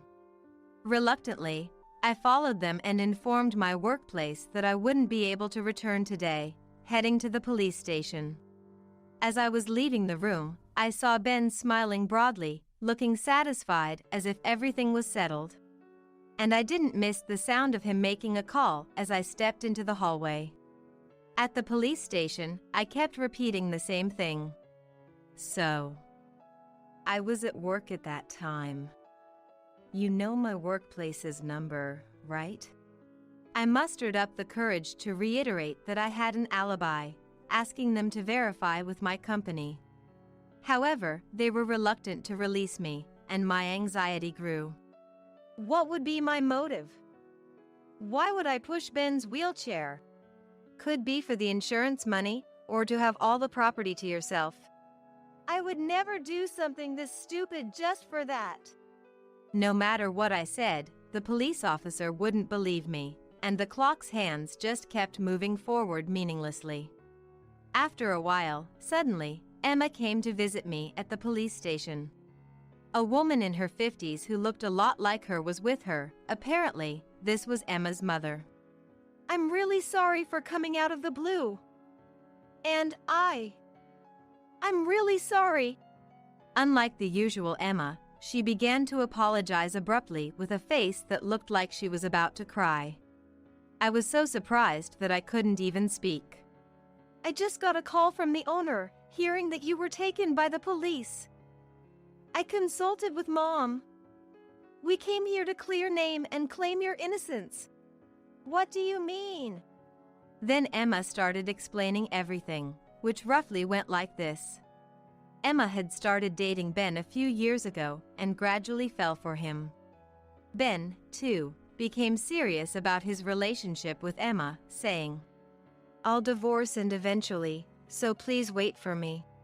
However, even after 2 or 3 years, there was no progress, and Ben showed no signs of divorcing. So Emma told him they should break up and she would quit the shop, to which he replied yesterday, "I've thought of a good method," he said. A good method? Yes. That's about today's incident. The plan was to first make his wheelchair fall in a ditch on a deserted roadside, claim to the police and the ambulance that someone had made him fall. And when I arrived, and is the criminal, he would tell the police, and in my confusion, demand a divorce and compensation. Of course, I was against it because it was impossible, but the owner said you were weak to pressure, so it would be fine. Moreover, after the divorce, we could get married and use the compensation money for a trip. I felt dizzy. In other words, Ben was staging a self-directed drama involving the police and hospital to divorce me. This even surprised the young police officer who was listening by my side. It's originally my fault for having an affair with the owner. It's also my fault for not stopping the owner even though I knew about this plan. I've wrongfully accused you, Anne. I'm truly sorry. I was shocked to have been cheated on, and indeed, I was dumbfounded. Somehow regaining my composure and facing Emma, I clearly and slowly told her, Emma, I appreciate you telling me about Ben's plan. But what you did can't be easily forgiven. Do you understand that? Yes, I understand. Emma looked me in the eye and answered firmly. Indeed, she seemed like a tough girl.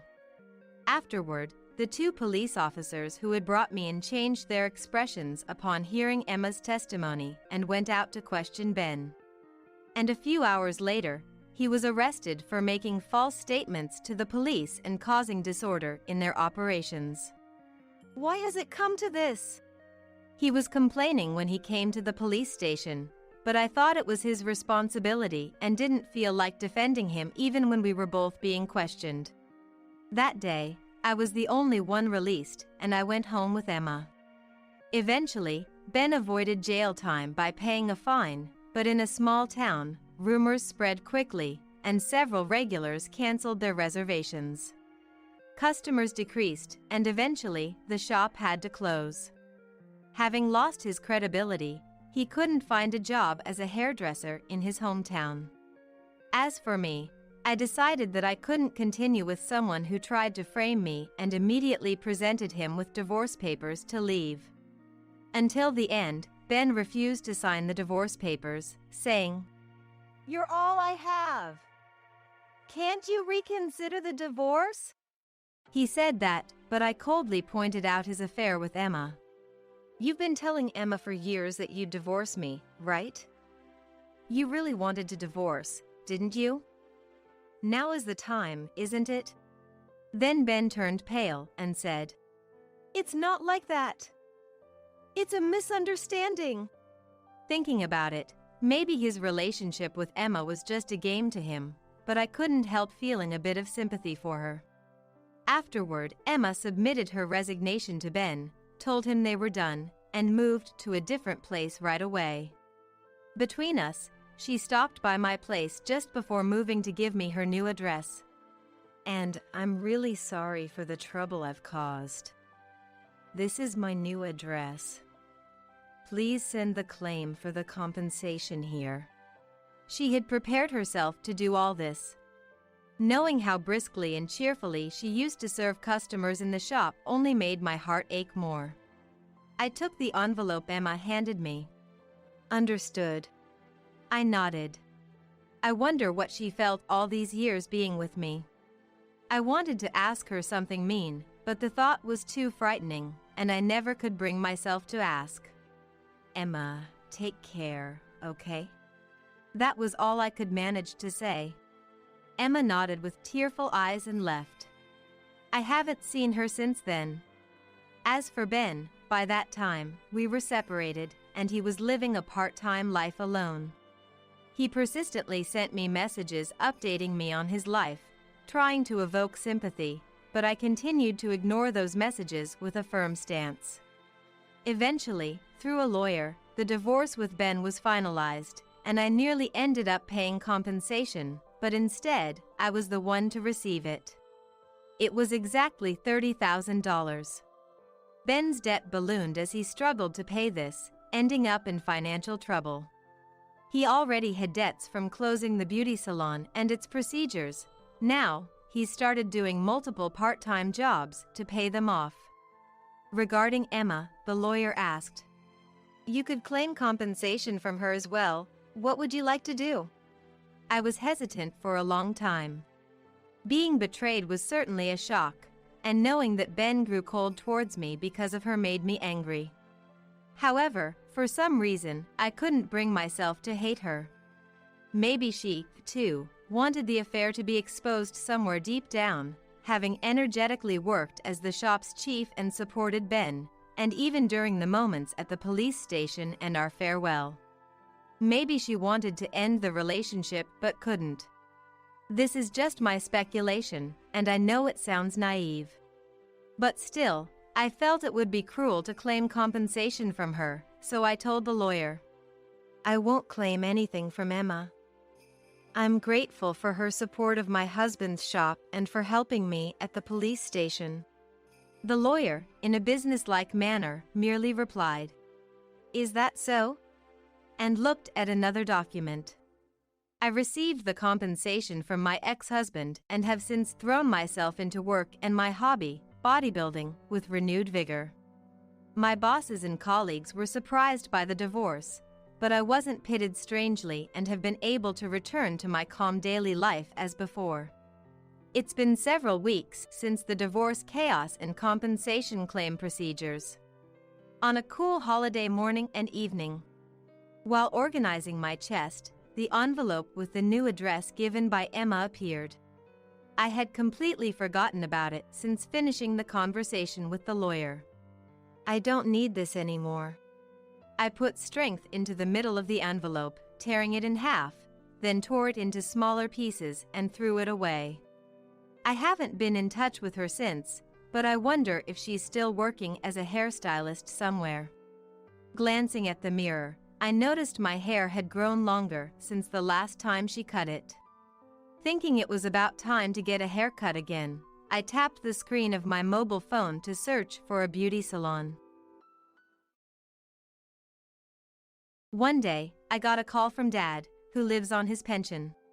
"Thanks for sending $30 every month. It helps with the cat's food." "What? "I've been sending $1,000 a month." Without missing a beat, I replied, and Dad, sounding puzzled, said, "Huh?" And then silence fell. I quickly checked the automatic transfer set up for Dad and pulled out my debit card to review the transactions. To my shock, the details revealed something astounding. That's when I finally understood the root of it all. It was the moment my decade-long trust in Timothy completely shattered. "Give me back all my money, now." I confronted Timothy as soon as he got home, but he just played dumb and was utterly unhelpful. However, his attitude fully opened my eyes. I was determined to expose his true colors and bring everything to light. As I glared at him, avoiding his provocations, he seemed to realize I was up to something and his expression turned serious. "My name is Lily. I've had a dream since I was a child. To become an astronomer and unravel the mysteries of the universe. Though not particularly good at studying, I excelled in science and math, leading me to choose a science-focused high school and later, a faculty of science and engineering in college. During my college years, I engaged in various experiments, observations, and research with my professor, and my only career choice post-graduation was a research institute. However, I soon faced a harsh reality. Unfortunately, a research career alone wasn't enough to live on, so I ended up working at a regular company, becoming an employee. Here, I used my knowledge to get ahead of my peers, and that's where I met Timothy. He was 4 years my senior, holding a section chief position at the time. Mature and guiding, I was drawn to Timothy and initiated the relationship, leading to a smooth married life. We were blessed with 2 children, Donald and Sophia. Now, Donald is 18 and a senior in high school, while Sophia is 16 and a freshman in high school. Both attend schools far from home and live in dormitories. So, it's just Timothy and me now, like before the kids were born. I was 27 when I had Donald, and I left my job then. It was possible to continue working, but having seen the struggles of balancing work and motherhood among my colleagues, I knew how hard it was. Timothy said he'd help, but he wasn't very attentive during my pregnancy, and he even missed the birth, citing a welcome party for new employees. No, to be precise, he showed up after Donald was born, red-faced and in high spirits. At that moment, I felt nothing but disgust. So, when Timothy said, "Don't worry. I'll support you too, Lily. Just focus on your job. We'll share the household and parenting," I could hardly believe him. And that's why I quit, a decision I never regretted. Firstly, Timothy never kept his word. Whenever Donald cried, he'd say, "Hey, he's crying. Smells like a diaper, doesn't it? Oh, and we're out of milk. Maybe you should go buy some?" His eyes were always glued to his mobile phone, not once looking at me or Donald. I couldn't have managed work in that state. The area we live in has fierce competition for daycare, and it's tough for working families to get a spot for kids under a year old. It's easier to get in from the toddler group, so I plan to return to work around that time. 2 years after Donald, Sophia was born. Even with Donald entering the terrible 2s and Sophia being a newborn, Timothy still left all the housework to me. Hey, can't you help out a bit? Like, at least going to the store for diapers or milk? I'd ask, but Timothy would always respond, "That's a mother's job, right? I'm the breadwinner of this family, earning our living. Let me relax at home, will you?" Friends often told me to divorce him in such a situation, but if it were that easy, I would have done it long ago. If we didn't have a mortgage or car loans, and if we didn't have children, I'm sure I would have divorced such a husband without a doubt. But the environment still isn't easy for single mothers raising children. There are plenty of companies that outright refuse to hire you if you have kids. I know this because a friend of mine hit that wall and now, she and her 3 kids are on welfare. The more I thought about it, the more my feelings for Timothy cooled. If he sees himself just as a provider, then I'll think of him that way too. But I didn't want to make the kids feel bad, so I tried to keep a calm home environment without any arguments.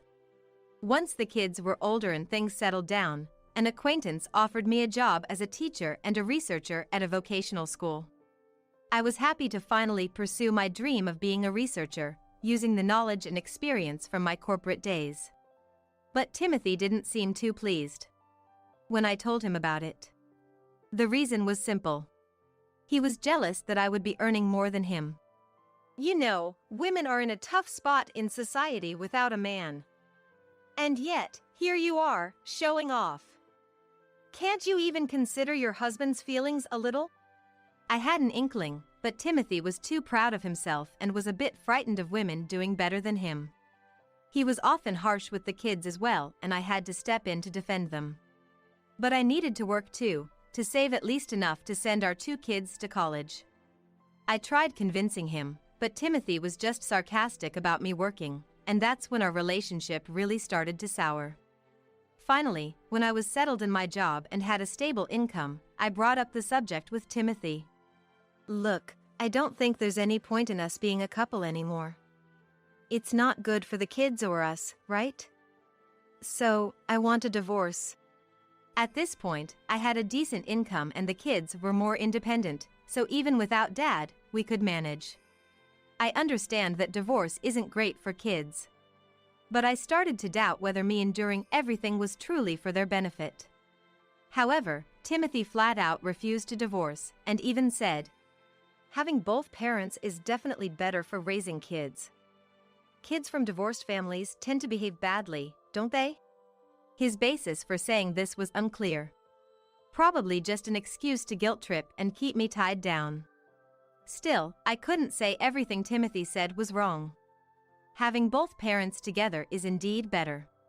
That would be an undeniable fact. Kids are pure creatures, for better or worse. If any of their friends found out about our divorce, they might ask out of curiosity.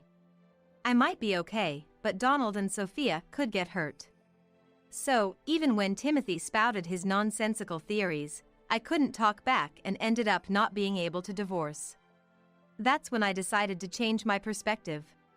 Timothy might not be a great husband or father, but he's never cheated and he provides for the family.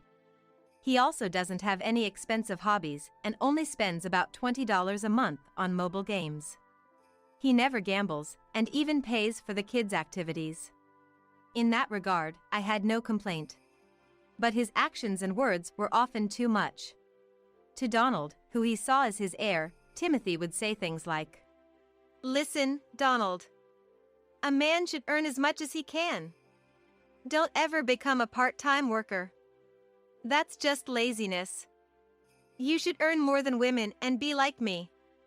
You're going to be taking over the family, so be aware of that."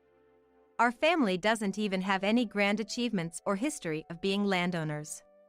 According to my mother-in-law, our ancestors were just ordinary farmers. So, fortunately, there were no complaints or weird theories from the in-laws towards Donald. But with Sophia, Timothy taught her unbelievable things. Sophia, listen. Women can only survive in this society by getting married. So once you graduate high school, work and contribute to the family, support your brother. I've never met anyone who differentiated between men and women like this before. Thinking that this person is my husband made me feel indescribable. It's an anachronism at its finest.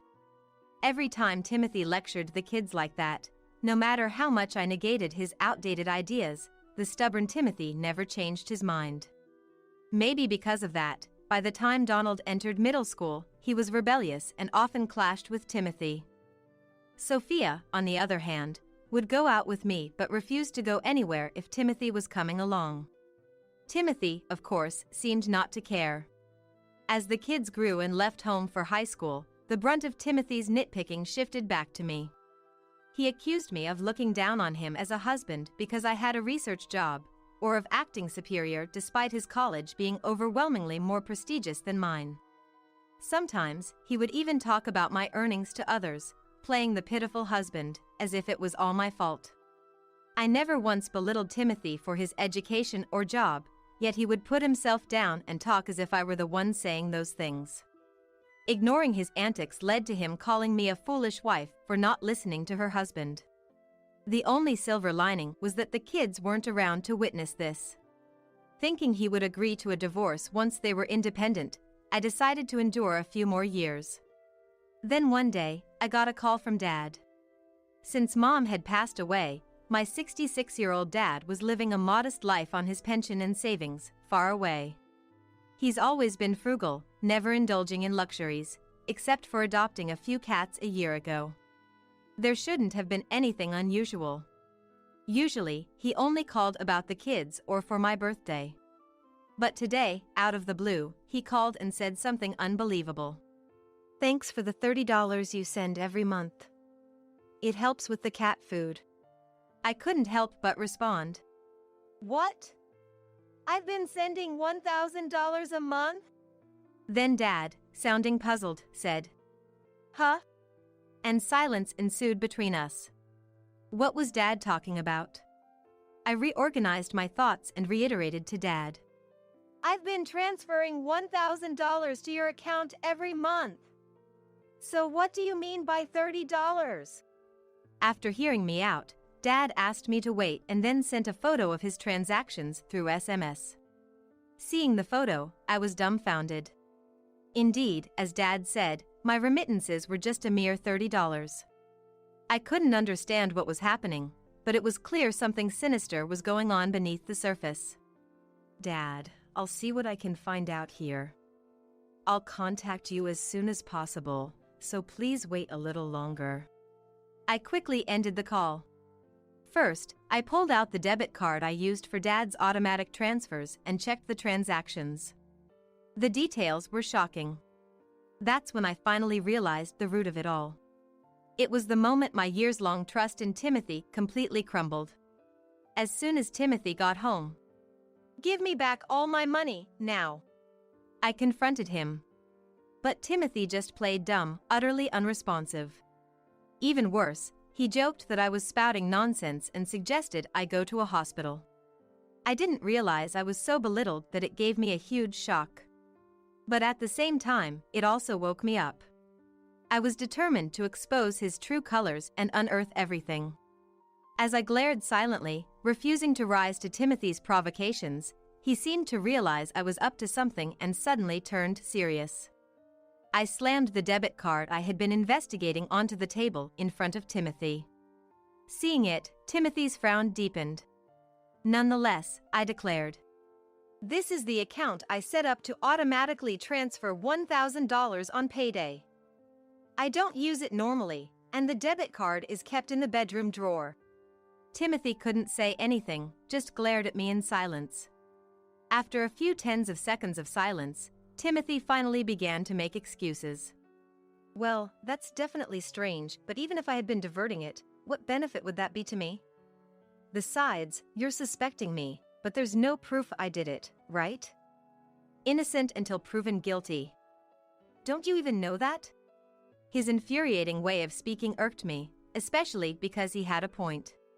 He's probably smarter than me, and his cunning works just as well. If he was the type to slip up under questioning, I would have divorced him and raised the kids on my own long ago. I don't know how many times I've been frustrated by Timothy's unnecessarily sharp mind. And indeed, there's no direct evidence of Timothy doing anything. But in this house, it's just me and Timothy. Even without evidence, it's a given that Timothy is behind this. I pointed out the discrepancy in the transaction history and said, Normally, if the transfer date I set falls on a weekend or holiday, I have it set to transfer in advance. The setting is to automatically transfer $1,000 to Dad's account on the 1st of every month. Since payday is the 25th, I'd transfer $1,000 to this account as soon as my salary was deposited. I paused there, looking at Timothy, who seemed a bit tense. I didn't know what he was thinking, but he might be preparing an excuse for whatever I'd say next. I looked back at the debit card and continued. So if the 1st is on a weekend or a holiday, it transfers on the 30th or 31st of the previous month. Therefore, there should be no movement of money between the 25th and 29th. Yet, the day after I put in $1,000, only $30 is sent to Dad, and the rest is withdrawn. Doesn't it seem strange that there's movement other than the automatic transfer? Timothy stuttered for a moment, but then retorted with a laugh. Even if that's true, so what? Where's the proof that I took your debit card and withdrew the money? Even if I took nearly $1,000, what would I use it for? He had an infuriating smirk and a condescending laughter to go with it. I just stared at Timothy's face without saying a word, and thinking he had one, he suddenly became talkative.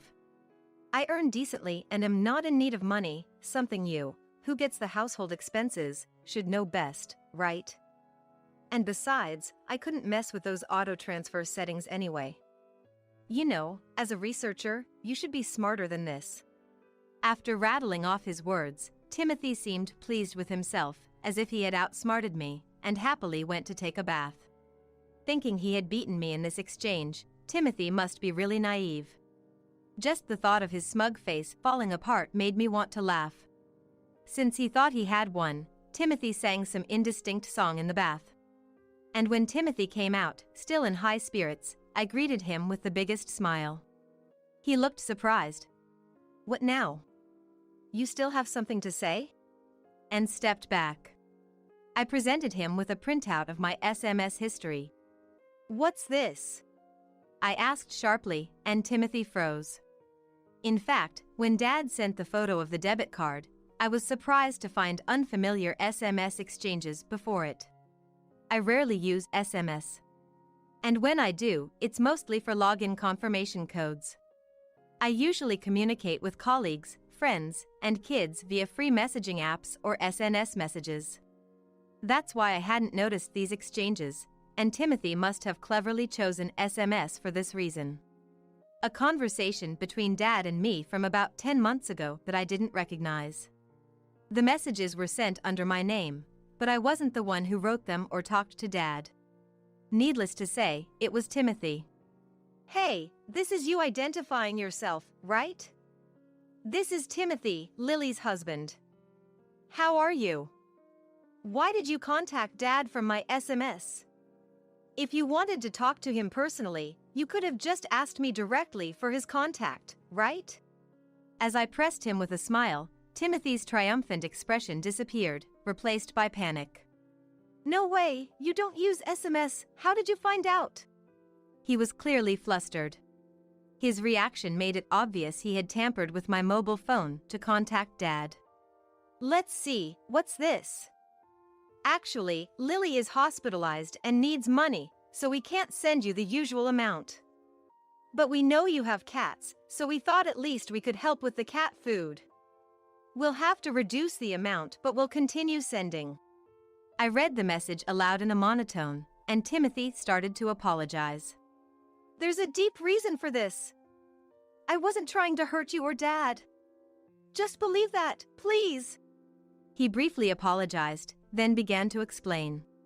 He knew that I sent $1,000 every month to Dad and had agreed to it. But suddenly, Timothy needed money and thought of using this $1,000. Since he didn't have Dad's contact details, he couldn't ask him directly, and even if he did, there was no way he could ask him to slide the $1,000 over to him.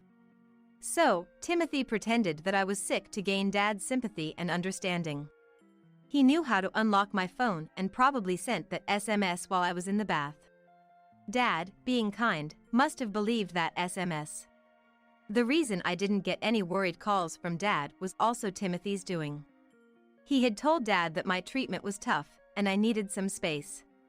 So for the past 10 months, Dad hadn't contacted me. Today he must have called because enough time had passed, and he chose a neutral topic like cat food. You can't get away with this anymore. It's been 10 months, so you've stolen almost $10,000 from me. Give it back to me right now. I demanded, but Timothy broke down, saying it was impossible. He had already spent it all, paying off a secret debt. After calming down, I asked Timothy, "Can I trust you?" He nodded earnestly. Looking at him, I warned, "If you betray me again, I'll seriously come after that $10,000. You better be prepared." Timothy nodded, trembling. He probably thought the conversation had ended there, and he appeared utterly relieved. Recently, Timothy had been extra nice, coming straight home without detours, even bringing home some cake from my favorite bakery. Though I couldn't believe how unaware he was of his own suspicious behavior, I had been quietly working on something else.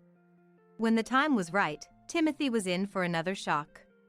One day, as he came home in a good mood, I pointed to the living room table. Confused, Timothy looked and froze. There, filled out with my details, was a divorce application form. What's this? We already settled the previous matter, right? I told you I'd start paying you back gradually. Lily, you forgave me, didn't you? He said with a forced smile. I laughed derisively, like Timothy used to, and declared, "Did you really think that was the end?" Timothy, looking distraught, didn't answer, so I pulled out several documents from a drawer. Seeing them, he turned pale and let out a small scream. "So, you cheated, got her pregnant, and instead of marrying her, you agreed to pay child support. I'm astounded by your shamelessness." Timothy never seemed to be in financial trouble, let alone needing to borrow money. I've been funding our children's education entirely, planning to use Timothy's earnings for living expenses and our retirement. Even though I earn a decent amount now, Timothy, as a department head at his company, should be making a good salary too. It was baffling why he would need to borrow money. My woman's intuition told me he was either funding an affair, a club, or someone else. Being someone who acts immediately upon deciding, I hired an internet detective for this situation. The detective provided photos of Timothy occasionally visiting a woman and handing her money. Further inquiries revealed she's a single mother now, raising a child. So basically, you were giving her child support monthly as hush money to keep her from spilling about the affair. But she demanded $2,000, including living expenses. Thinking $2,000 was too much, you had the $1,000 I sent to Dad and stole it, right? I stated calmly, and Timothy collapsed on the spot, making excuses. It's not like that. It wasn't my intention. I don't deserve to end like this. Why is this happening to me? Seeing Timothy like that, I sighed and simply asked him to sign the divorce papers. Timothy clung to my legs and pleaded. Please, don't divorce me. I can't imagine what others would think of me at this age. And the kids might not want to see me anymore. I can't stand it. It's too hard. Please, I'm begging you. I refused with a smile, saying, If you don't sign, I'm fine with taking this to court. Realizing he had no chance, Timothy signed with trembling hands. But this wasn't the end. The other woman needed to be punished too. Just asking for alimony in the divorce court seemed too lenient. She ruined my marriage and was now setting back, receiving benefits and allowances. Just thinking about it made me furious. There was still one suspicious point about the automatic transfer. I understood how Timothy was using my debit card and PIN to withdraw the money. Since we are a married couple, we shared a PIN. Money can be withdrawn just by using a debit card, and after hearing what he had been using the money for, Timothy's actions made sense. But what about the automatic transfer? Actually, I once misunderstood the remittance date and forgot to deposit money. I was glad that a polite bank employee contacted me and noticed, but this time I didn't hear from them for 10 months. Considering the previous response, I found it strange that I hadn't heard anything from them for 10 months, so I checked with my bank to see what was going on with my automatic remittances. When I checked with the bank, the transfer was somehow already cancelled. It couldn't have been done without me, and Timothy attempting it would have led to them contacting me. So, there was only one explanation. There's someone working with Timothy at the bank. That was the only way this whole thing could make sense. And so it goes without saying that Grace, a 29-year-old bank employee, was Timothy's mistress. Grace must have posed as assisting Timothy with general procedures while actually canceling my transfer. That's a clear crime. As a bank employee, she committed a crime by using her position for personal gain. Further investigation on Grace led me to an unexpected discovery, and I couldn't help but quietly fist pump. Later, I summoned both Grace and Timothy to present them with the alimony claim for the divorce court. Since you both complied with today's summons, I'll take it as an admission to the affair. All evidence is gathered, I said. Timothy nodded meekly, looking pale, while Grace was absorbed in admiring her nails, as if this matter was of no concern to her. She probably thinks Timothy will cover her part, so this discussion means nothing to her. This wasn't a place for a child, so she presumably made some vague excuse and left her child with her parents. Timothy was already pretty beaten up from the divorce crisis and the bail claim for the divorce trial, so I decided to let it be for now and turned to Grace, saying, By the way, you're applying for child support allowance as a single parent from the municipality, right? I see you've also applied for a single parent allowance at the bank. But you're receiving $2,000 from Timothy every month, aren't you? You know that's a crime, right? And may I add, it's also a crime to unilaterally cancel my automatic transfers. Then Grace's face twisted in shock and I couldn't help but laugh to myself. She seemed to be making excuses, saying she didn't know anything about it, but I was certain because the detective had investigated into it. If this information is wrong, then let's call your colleague right now to verify. It might also be a good idea to ask the municipality about the conditions for receiving child support allowance and whether you qualify or not. At that, Grace changed her attitude and apologized to me, begging. Please, it was just a moment of madness. I never planned to marry this man, that's why I backed off. Please don't push me and my child any further. I was about to explode with anger at Grace, who acted as if I were the villain.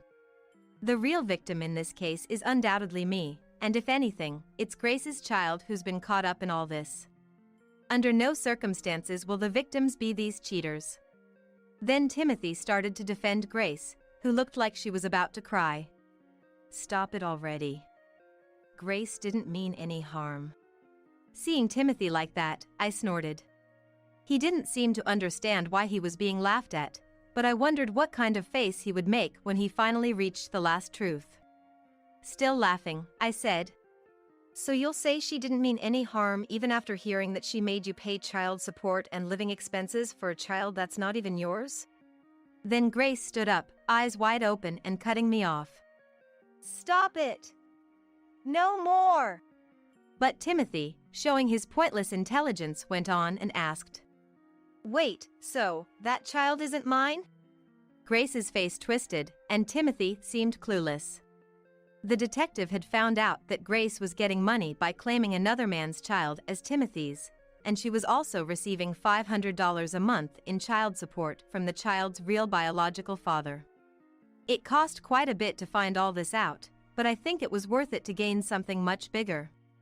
Timothy, who thought he had a perfect life, is now facing hell, and I'm sure now Grace will be joining him too. I was feeling great, but Timothy and Grace's aura was dark and heavy. But it's their own responsibility. If they can't differentiate between right and wrong, someone needs to make them realize it. Though it cost them, they finally came to understand the gravity of their actions. After getting their signatures on the divorce trial bail claim and other documents, I triumphantly submitted the divorce application, and Timothy became a stranger. I only told our children living far away that we were getting divorced, but they, being perceptive, said they were on Mom's side. I had told them they didn't need to come home for the holidays, thinking they wouldn't want to see Dad, but as soon as they heard about the divorce, they came home on the next big holiday. They didn't ask what happened, but seemed relieved when I said I got custody.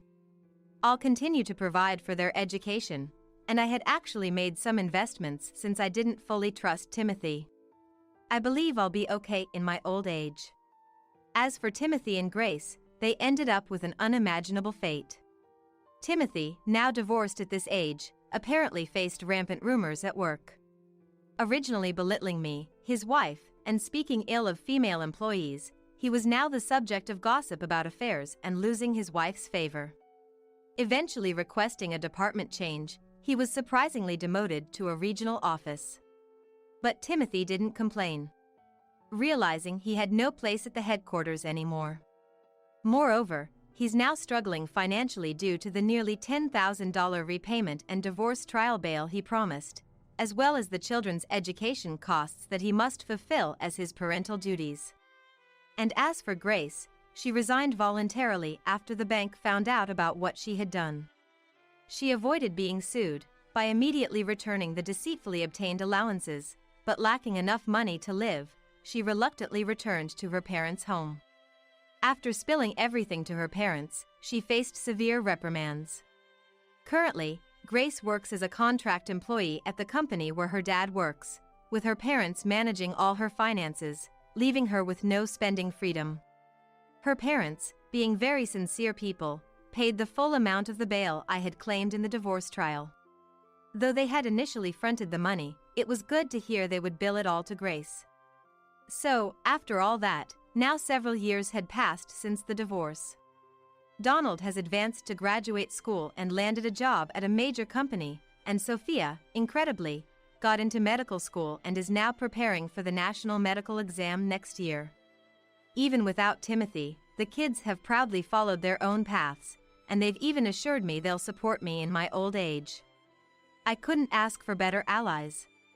It's incredibly gratifying to see my children grow up into great human beings, without Timothy's influence, and they are the treasures of my life.